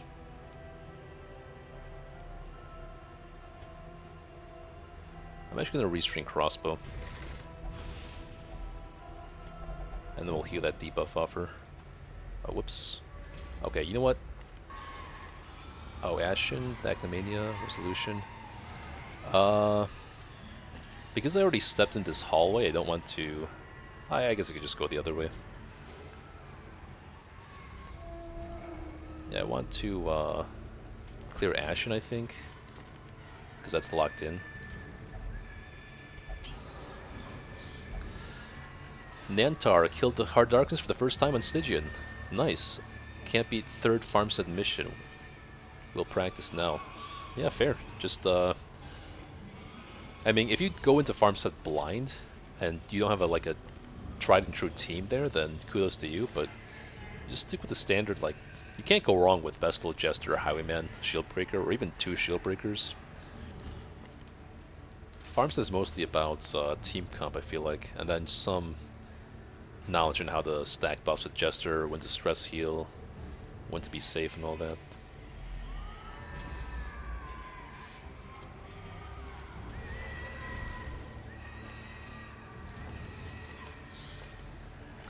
You know, Repose would actually be better for the Shambler. I don't want to get caught against the Shambler without having Repose. Repose is what makes the Shambler manageable.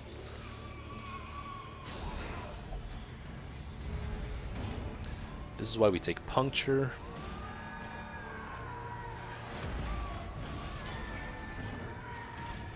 This is like such a...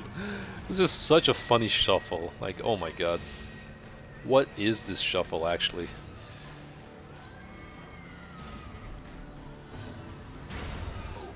That's why we take Blind Fire, guys. Everyone I watch that does this challenge sleeps on Blind. I have not seen anyone else take Blind Fire. I think I got magic on it maybe against one of the fights. I convinced some Blind Fire might be good, but it's always Blind Fire over Bola. Like, look at that shit. She could not do anything in this rank if I had not had taken Blind Fire. So you just swap it off and on depending on if you have a shuffle or not. If you do have a Scouted Battle, you can just take Suppressing Fire instead.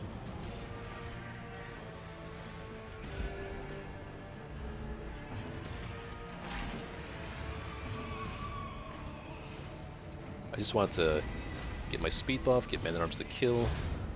Okay, we're chilling. Maintain the offensive. If I do run into the Shambler, I'd rather have more bandages than not. But I do have Holy Waters. I probably won't need 6 bandages, and then the Swine King fight does not have any bleed or blight, so should be okay. So everything else I want to keep. Trap? No? Wow.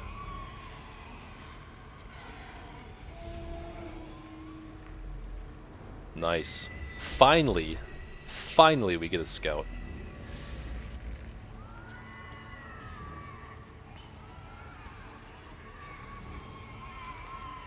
Okay, so don't need Blind Fire for this fight. It's literally just these 4 skills. Vestal is fine. I think Rampart could be of some use. How much stun resist does the Swine King have?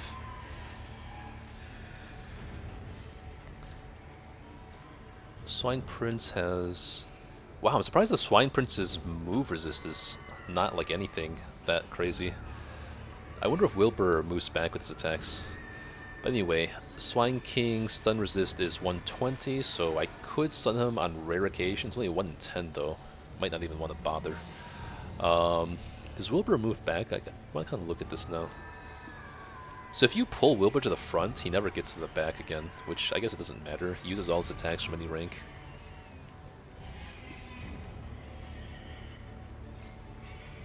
Or actually, at rank 1, Wilbur only uses Squeal. Why has no one ever done a strategy where they just pull Wilbur to the front? Because his move resist is what? Is 0. Wait a second, guys. Wilbur has 0 move resist. You just pull him to the front and he can't mark you. But I guess he does do a cleave stun in rank 1. I guess that's not worth it, yeah. It does count as being hit pixels, so you'd have to take a Obliterate Masses, but there's some characters that don't deal damage when they move people, like the Bounty Hunter. If you just use Flashbang on Wilbur, then he would guarantee go to the front, but instead of marking you, he's just stunning you. Like, stunning the whole team every single turn, which is not, like, strictly better, I guess. Alright, let's do this. Do I even need Crush? I think Crush could have some use to finish the boss off sometimes. I'm pretty much just hitting guard every turn. Actually, riposte does not make any sense here. We don't want riposte when Wilbur's there. Because Wilbur actually... The riposte doesn't trigger Obliterate Masses or like the crazy attack Swine Prince does. But we don't want Wilbur to die. If we actually kill Wilbur with the riposte, then we're kind of screwed with our strategy. And then we just take... we just alternate between Pierce and Adder's Kiss, really. I don't even see a need for the other moves, but expose, increase crit chance. Maybe I tempt myself into using that for some reason. Okay, we should be good.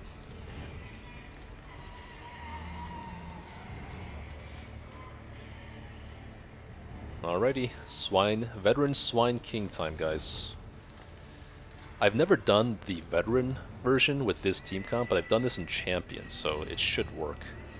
And then I could even increase her speed a little bit more, but I don't really need to. It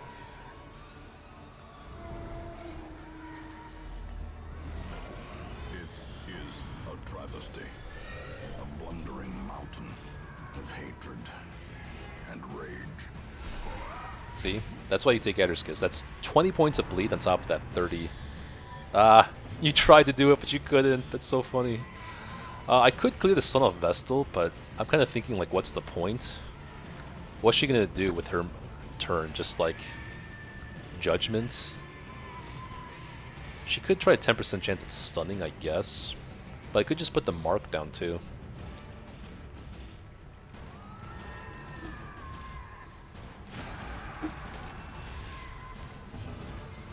Yeah, that's the other reason. You can't have Arbalest be too slow. I have had one turn where she did not outspeed the Swine King, and that's where I learned my lesson.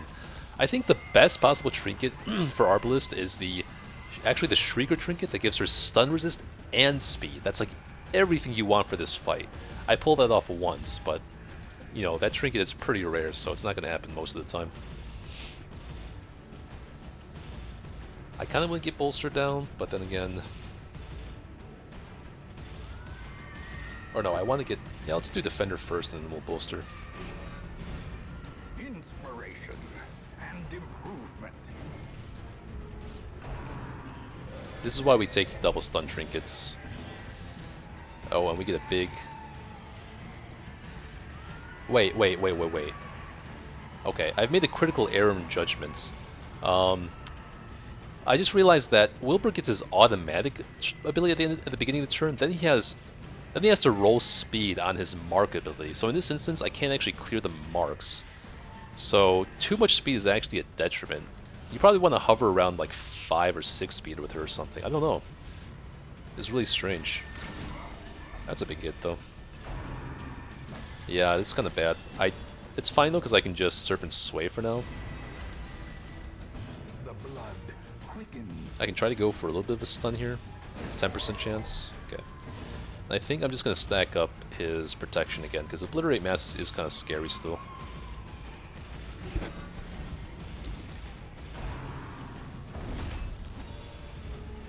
But this fight is kind of over. Yeah, he's never getting stunned, so nice try, man. Okay, there we go. The mark doesn't do anything. We just hit huge. And we're freaking chilling.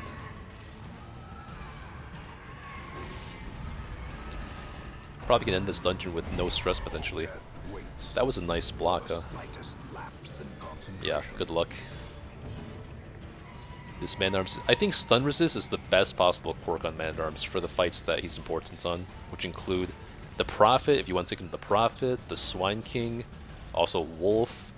They all have pretty impactful stuns that you don't want hitting you when you're guarding.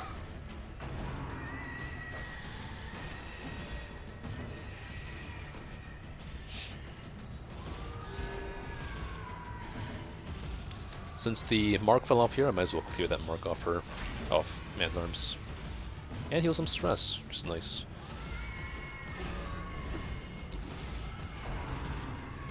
Yeah, it's very nice that Wilbur is recognizable in the second game. He's not quite as charming an enemy, though.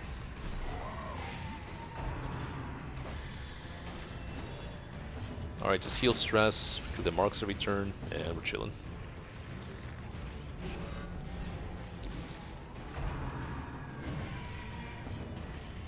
Nice try, buddy.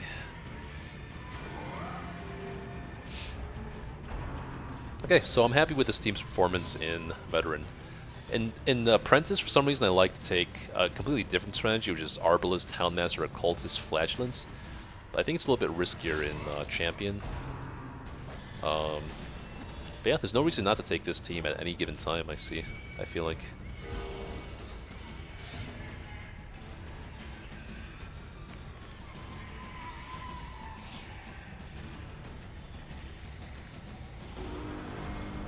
A brilliant confluence of skill and purpose. That's a cool sound effect when he hits the attack.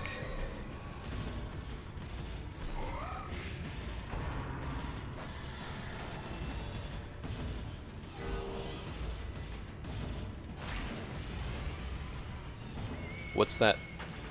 One? What are you referring to, Topaz Shot? I missed it.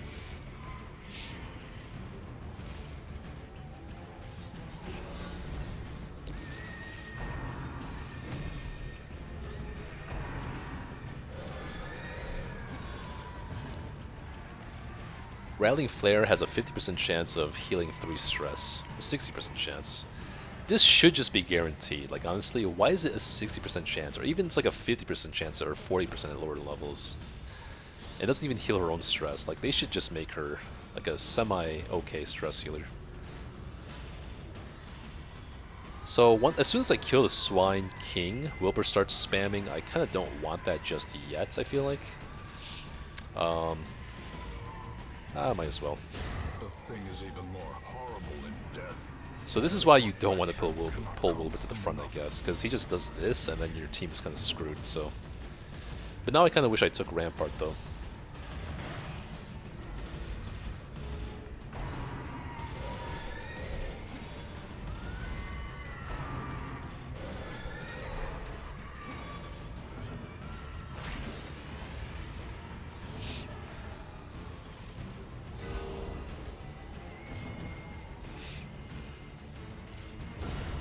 Continue the onslaught. Destroy. Hey, Beast Slayer's Ring. If I had Beast Slayer's Ring for this fight, I probably would have taken it.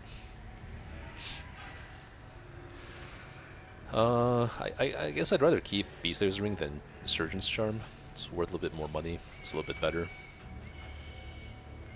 I guess we'll take the blueprints. Don't need shovels, it looks like.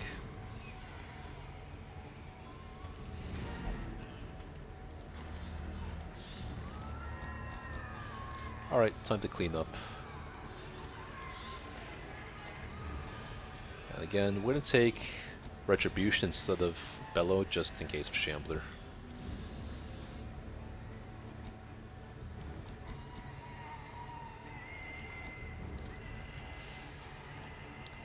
I think this curio was a pack. A crate, okay.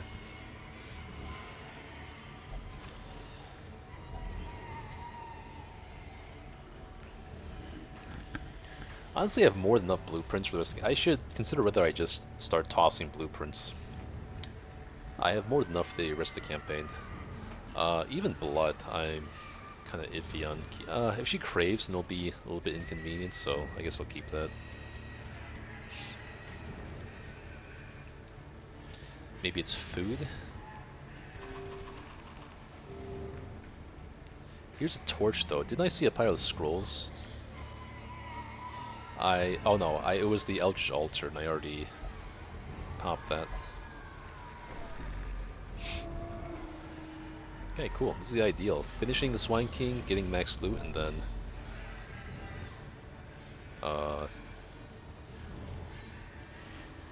ending with no stress on everyone. Nice.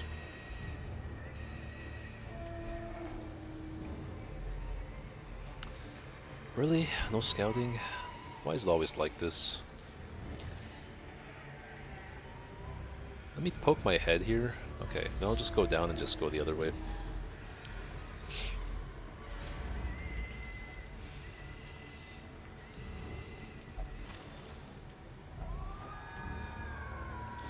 We do need to get these for the Highwayman district, like I said. Maybe I skip the blueprints for now. I mean, there's so many blueprints coming up that why do I care about this blueprint? I still have blueprints too. Like, you're never gonna need all the blueprints, right? I'm thinking you get one for every single veteran boss, every single champion boss. There just are not enough districts to acquire that. Okay, this is pissing me off. Where is the trap? Guys, do you see this bullshit? Where is the trap? It shows a trap on my map. Oh, you got to be kidding me. I don't often see this glitch, but sometimes it comes up.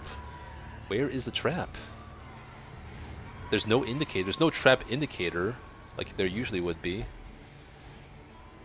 Oh, fuck you, game.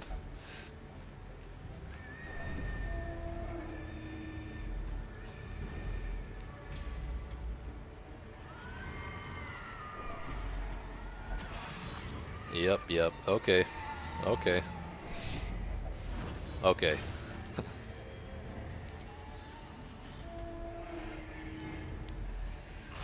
Treasure room, nice. Surprise, nice.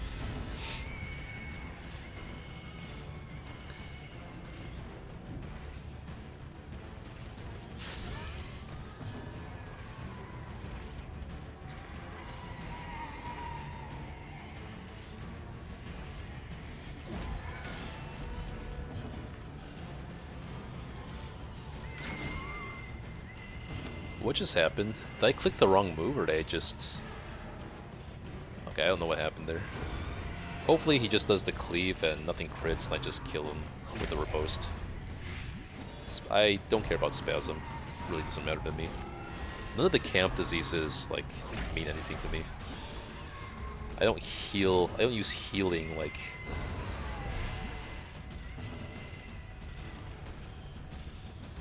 I don't use life healing skills during camp.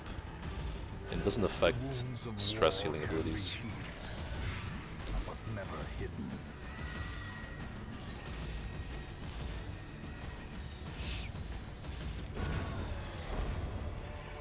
A trifling victory, but a victory nonetheless.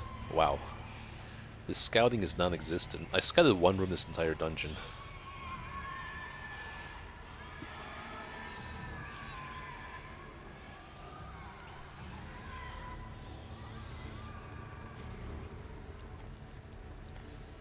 Yeah, I don't know. I guess I'll just get ready to leave soon. Once I get the Highwayman district, I will definitely feel validated in my decision to do the hag later on.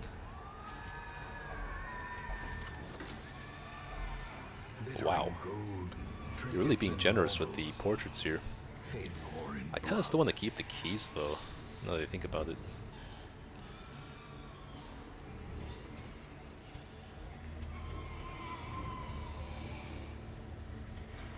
Guess not. Oh, I should have healed this debuff off, but it's okay.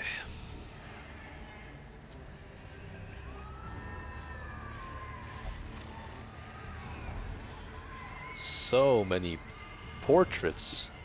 I have never seen this many portraits my entire life, to be honest with you. Never my entire life have I seen this many in one dungeon. Like, where was this during Apprentice when I was trying to rush the bank?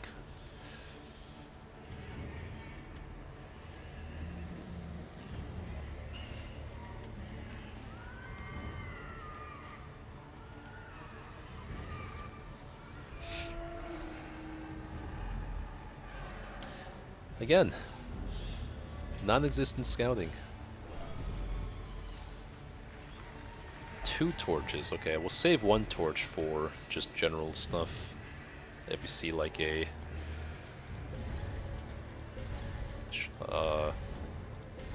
even the Shambler's altar I would use a torch on, because I do need to fight another Shambler to get back the Ancestor's Scroll I lost in the farmstead. There's the scouting. Okay, that should be more than enough loot for me.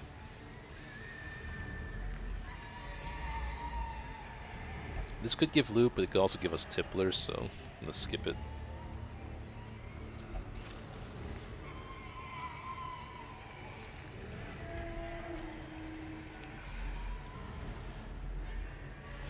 another torch. Wealth Oh, beyond nice. More measure, blood. awarded to the brave. Might just and take the this gold and call it a day. foolhardy alike.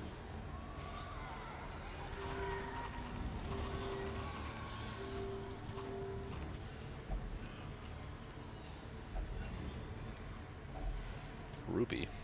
Okay. Not bad, not bad. I'm gonna take a screenshot of all these portraits I have.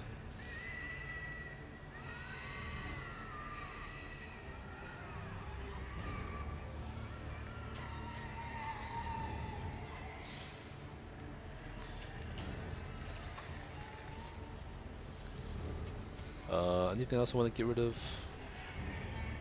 Not really, I think we're good.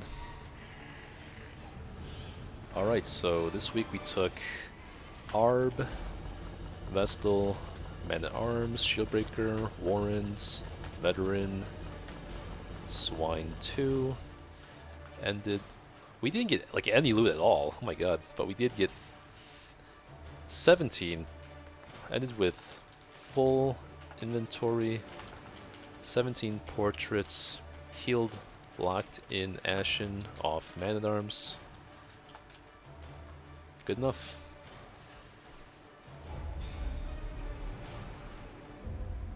Arbalest is all ready for Champion Swine King as well. And now it's about time to do the Flesh Boss. Okay, we got 15k gold, meaning last week we got about 7k from the bank.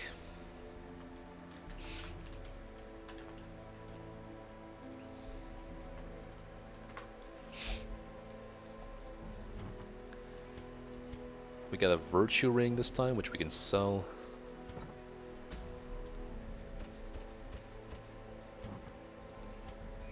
Still no wolf. We could, yeah, probably should just do this apprentice thingamajig here. Otherwise, what's my comp for the flesh? I think I want to take the man-arms for the flesh. And he is healthy enough to go, as well as this Vestal, she's fine. This Plague Doctor is what's needed though. Okay, so we do have to get Plague Doctor leveled up before we can do that.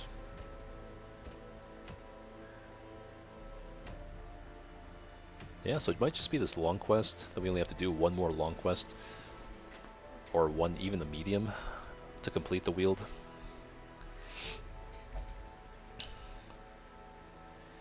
And I do think I want to save the Viscount for after my Houndmaster's level 5, meaning, yeah, Flagellant I like as well. I'm thinking that it might be a little bit safer for Man-at-Arms than Flagellant though. Flagellant is great at putting down a lot of damage, but Man-at-Arms is a little bit better for preventing deaths, I think. I definitely take the Flagellant for the Apprentice flesh, but I think I might be a little bit more careful with the Veteran.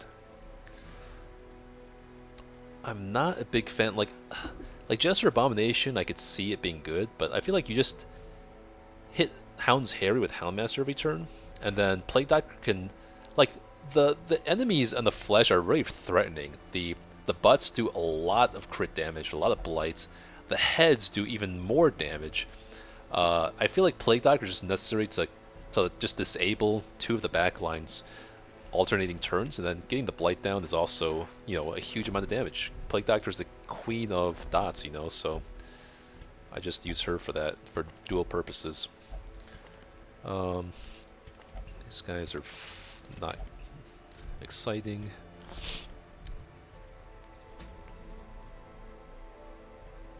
Okay, so it's going to be this long thing that fulfills a lot of purposes. We get this exact team comp leveled up, or progressing their leveling.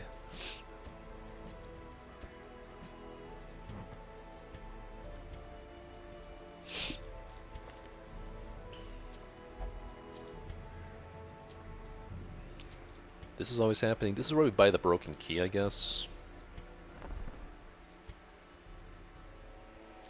That would leave us with 57 shards, 20 of which could be used for a purchasing of a mercenary, and then I have more than enough shards for just shard dust. Yeah, okay.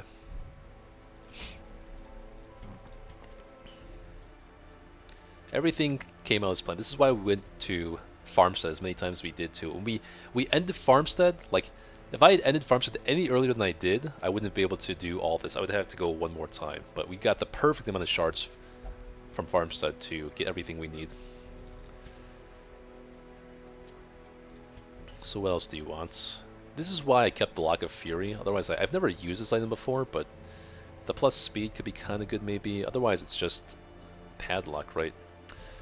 How much is your Blight chance? 20, 120. And how much do the wheeled enemies have in Apprentice? Like the fungal scratchers.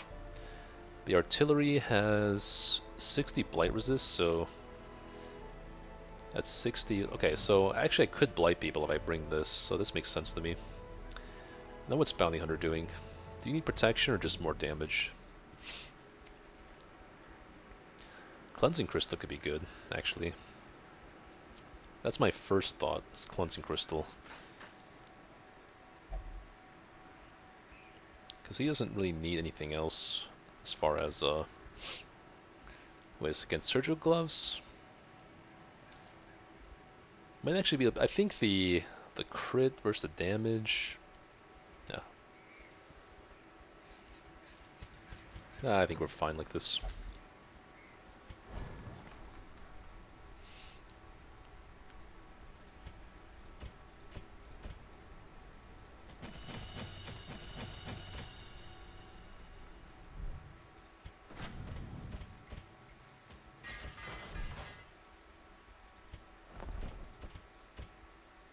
Scout ahead for a long mission, that's super helpful. Otherwise it's like meh.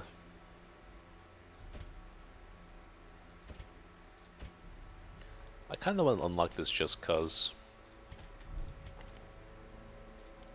Shouldn't need vapors for this comp.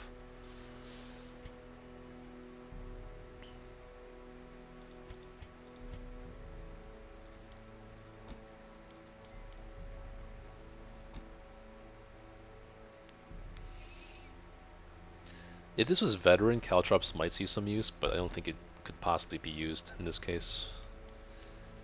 Come hither could do something. It only marks for 2 rounds, unlike this, which marks it for 3 rounds, which is interesting.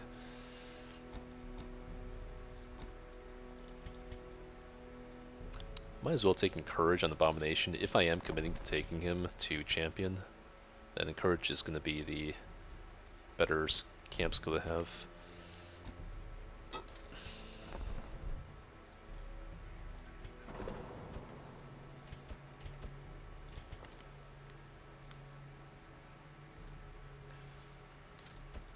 Okay, so you guys could use some stress healing. You have to go here. You need some damage buff. You just get the move resist buff. Cork, possibly.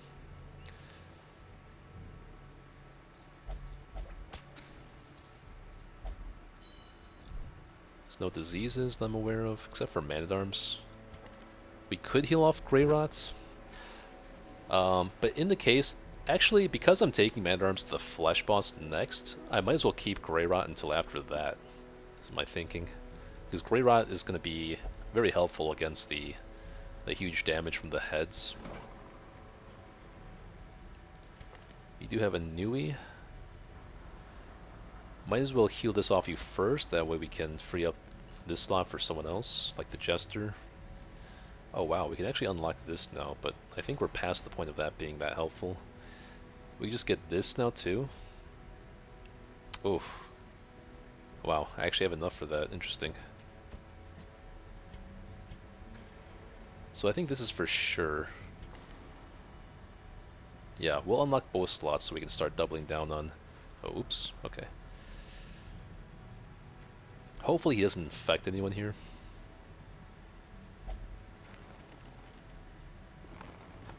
And then if I do get a building upgrade event, which I'm surprised I haven't gotten it yet, I can use it to unlock this. It's the only thing that's really left.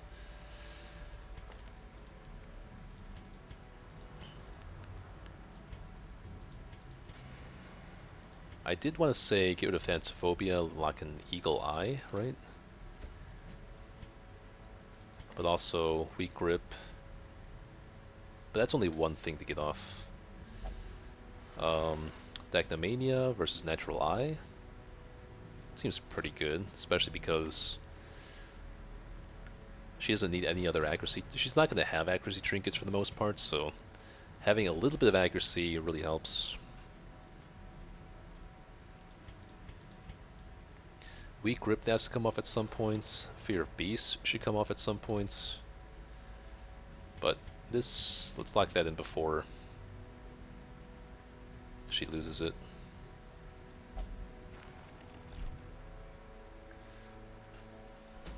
Yeah, this team doesn't have any stress seals, so we have to use our camps very wisely. But Blasphemous Vials is just too good not to take.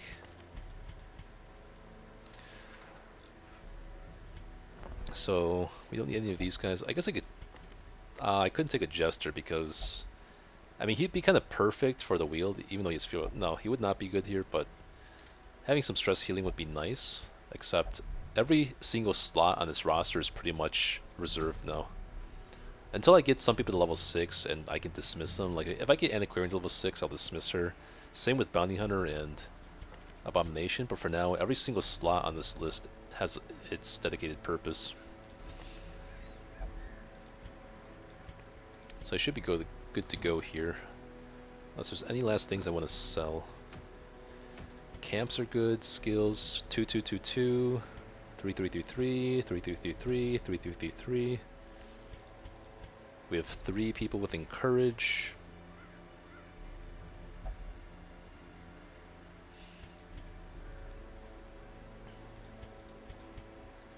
Cleansing Crystal versus anything else. I still think Cleansing Crystal makes a lot of sense. Ancestor's Portrait is... nah, don't need it.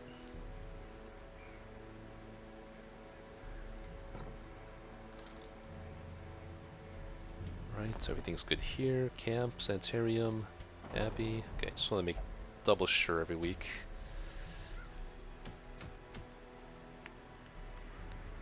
Yeah, so once we get her to level 3 after this mission, then we can just take on the flesh. That's the plan. And then we progress the wield.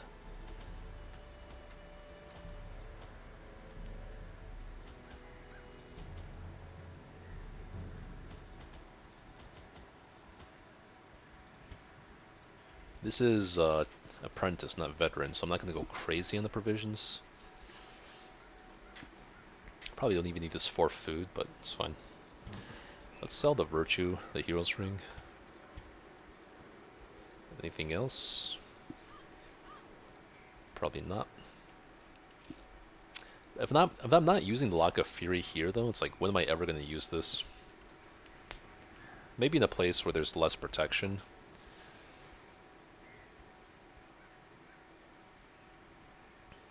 Never using this, never used this. These would be nice chunks of gold, but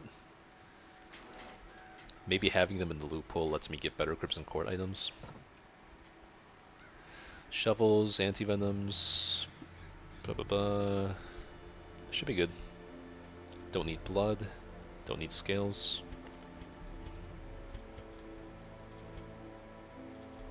Okay, enough delaying. Let's get to it. I'm probably not going to finish this quest. I'm going to dip for dinner in a little bit. I might just get to my first camp and get some scouts going.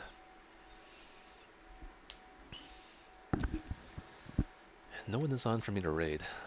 Okay. I knew all these paths once. Now they are as twisted as my own ambitions. Might as well go here, even though I hate these dead-end hallways. We're going to have to take Incision when it's unscouted. Okay, no shuffle at least. Ugh.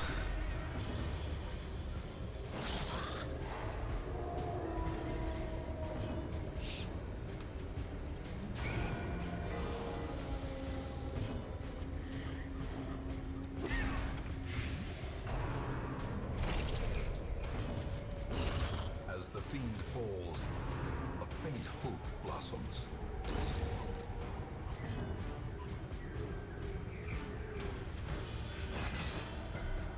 The Blight probably did more damage there. Oh, nice. Her death by inches.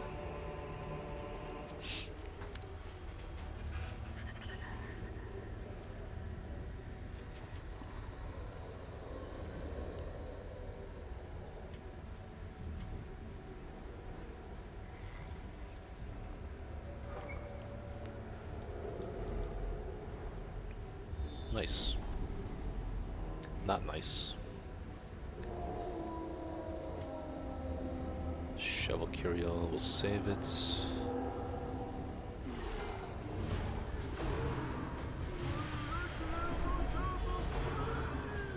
Depending on how much stress this manman gives us, we may actually have to camp right after this.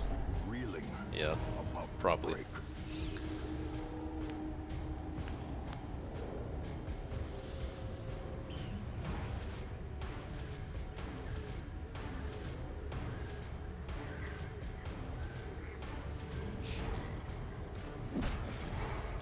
I think this is the play.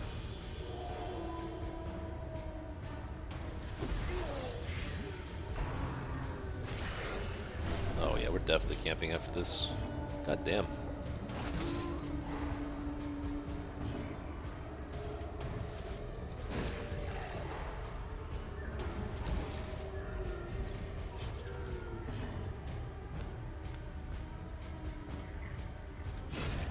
Annihilated.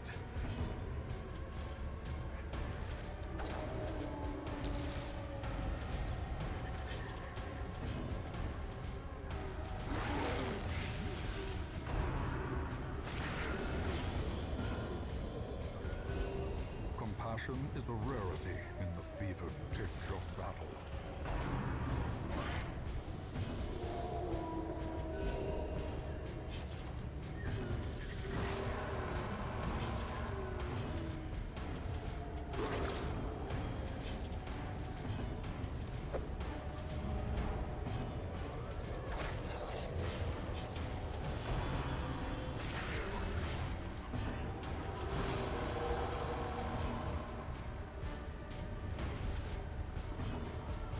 A momentary abatement.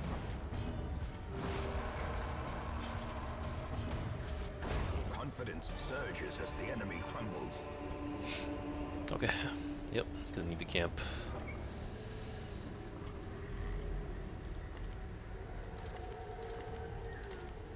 And then we can get our scouting buff up too. Circle in the dark. The battle may yet be won.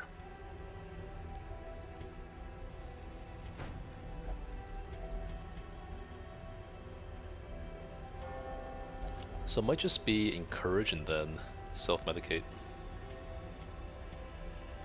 Quickening. Or actually, this is how we do it. Be good. We also have a disease, right? Rabies.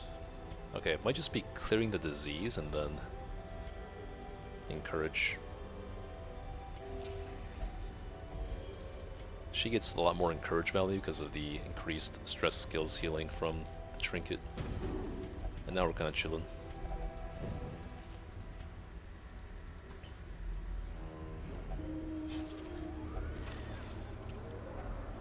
If only treasure could staunch the flow of otherworldly corruption.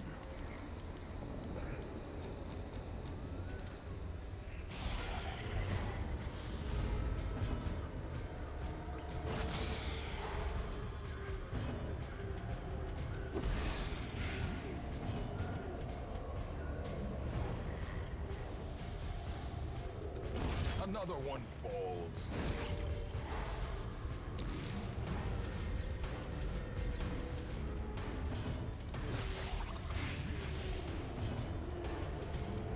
Press this advantage. Give them no quarter. The slow death. Unforeseen.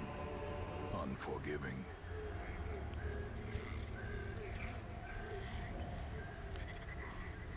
Should guarantee scouting on this next battle, right? We have the map and we have our scouting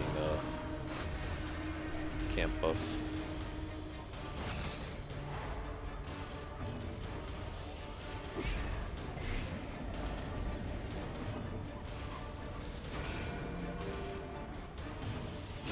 Their formation is broken. Maintain the offensive. At least a little bit faster now. With the curse, that is. That cuts on its own.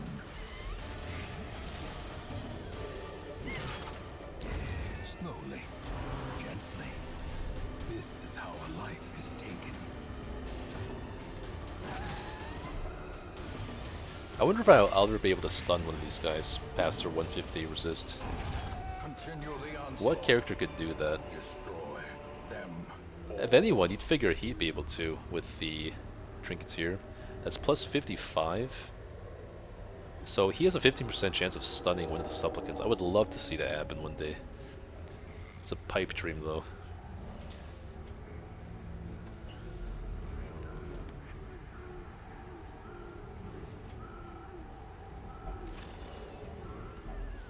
Glittering gold. Those more portraits. Trinkets and baubles, paid for in blood. Nature herself, a victim to the spreading corruption, malformed with misintent.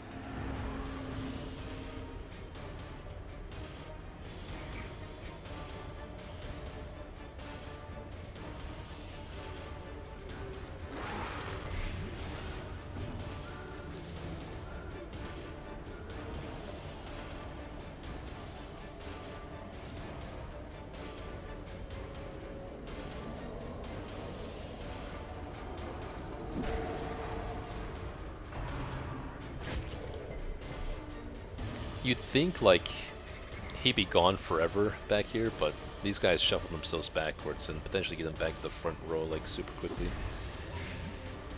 Depends on, well, if I stun this one, then it's not gonna happen.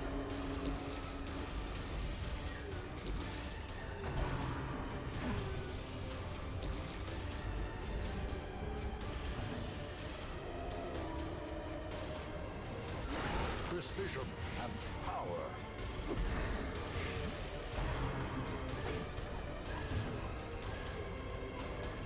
Destroyed. A decisive pummeling.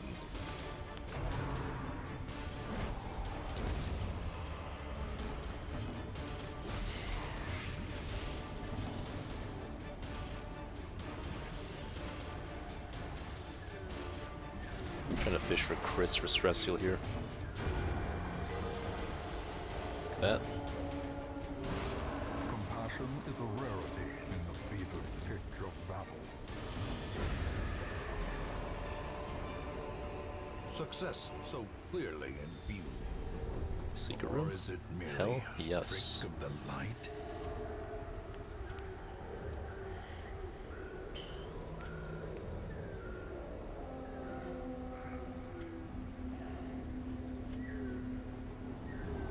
Kinda want this. But save it.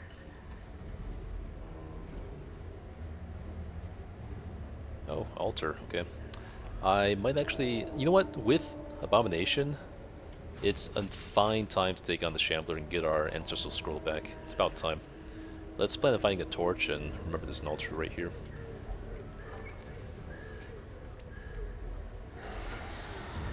But we're gonna have to finish the quest before you risk that, though. Finishing the quest is more important.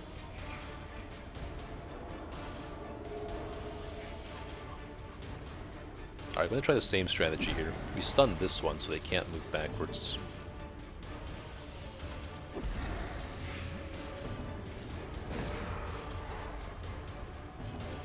We could stun here too, but I can take one marked hit. Impressive. Oh, he... okay. Exposed to a killing blow. These things might as well be stress casters with how much crit they have. It's kind of insane.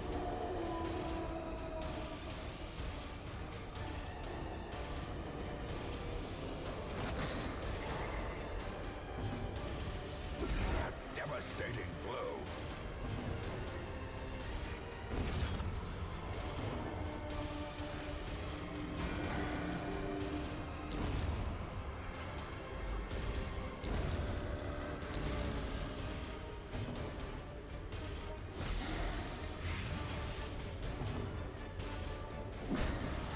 Oh, nice.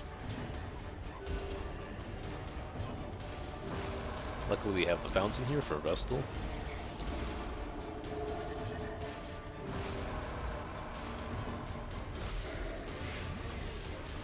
I don't know that I've ever taken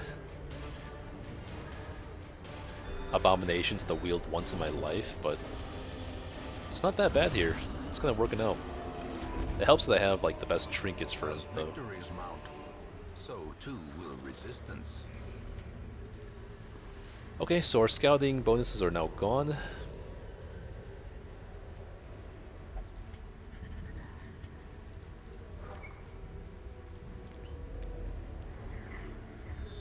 Cool. I'll hit up all 3 of these rooms.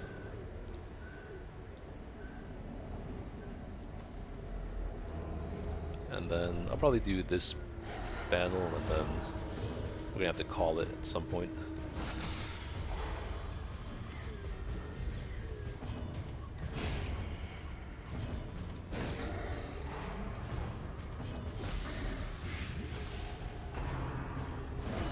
Mortality clarified in a single strike.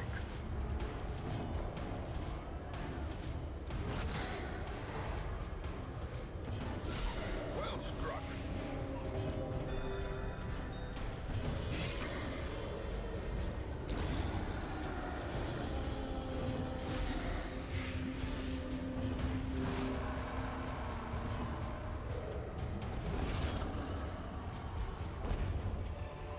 Be wary.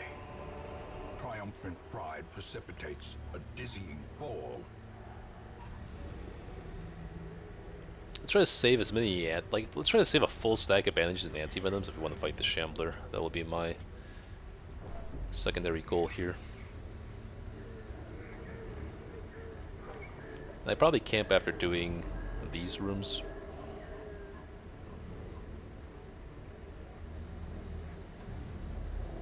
Oh, there's a torch. I could just do the Shambler now and then not have to backtrack as much.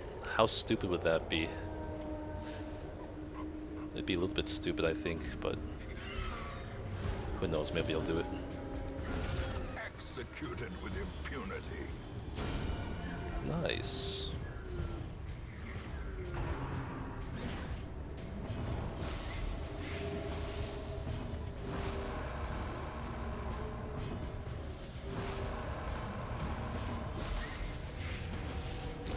Be gone, fiend.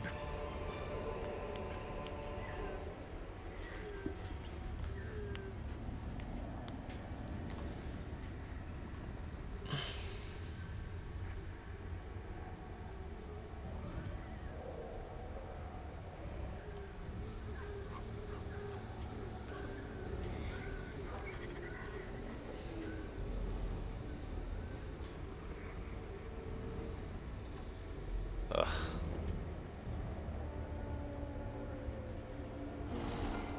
Okay. At least I surprised them.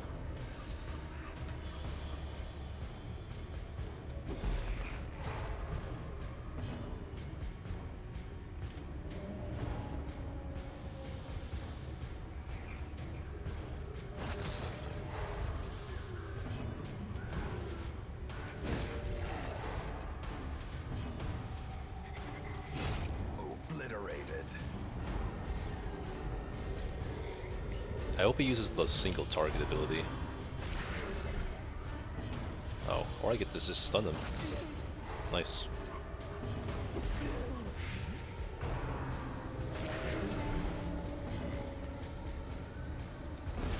Decimated.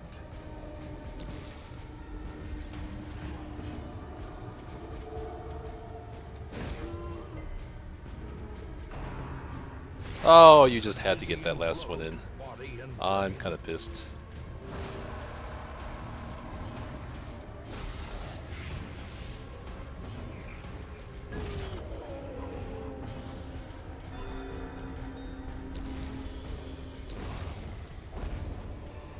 Foolish horrors. Brought low and driven Hey, into the Turbo mud. Shrubs. Thanks for tuning in. Okay, I think we're good for now. Yeah, I'll decide if I want to, what I want to do with this torch here. Either I do it on my way to the rest, the half of the dungeon, or I just wait until I finish the quest and get back. I think that's gonna be the better plan. Yeah, And then I need to use camp for scouting, so I'll do this battle maybe without camping. I'll see. Secret room also contributes to a room completion. But anyways, I gotta take a break. It's been too long now. Let me go and see what I can raid out here. Thanks for tuning, guys, as always. I'll be back on for a little bit more tonight. If I don't see you guys, and have yourselves a good night.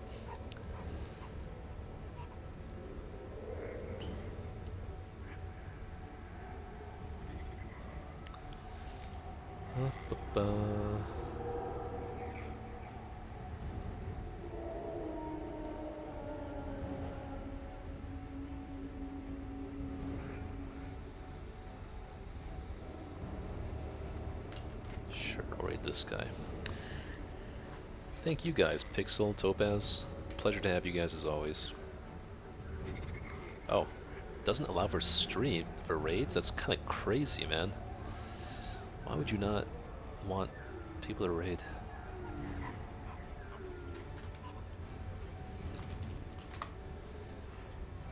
Alright, peace out, guys. It's been a pleasure.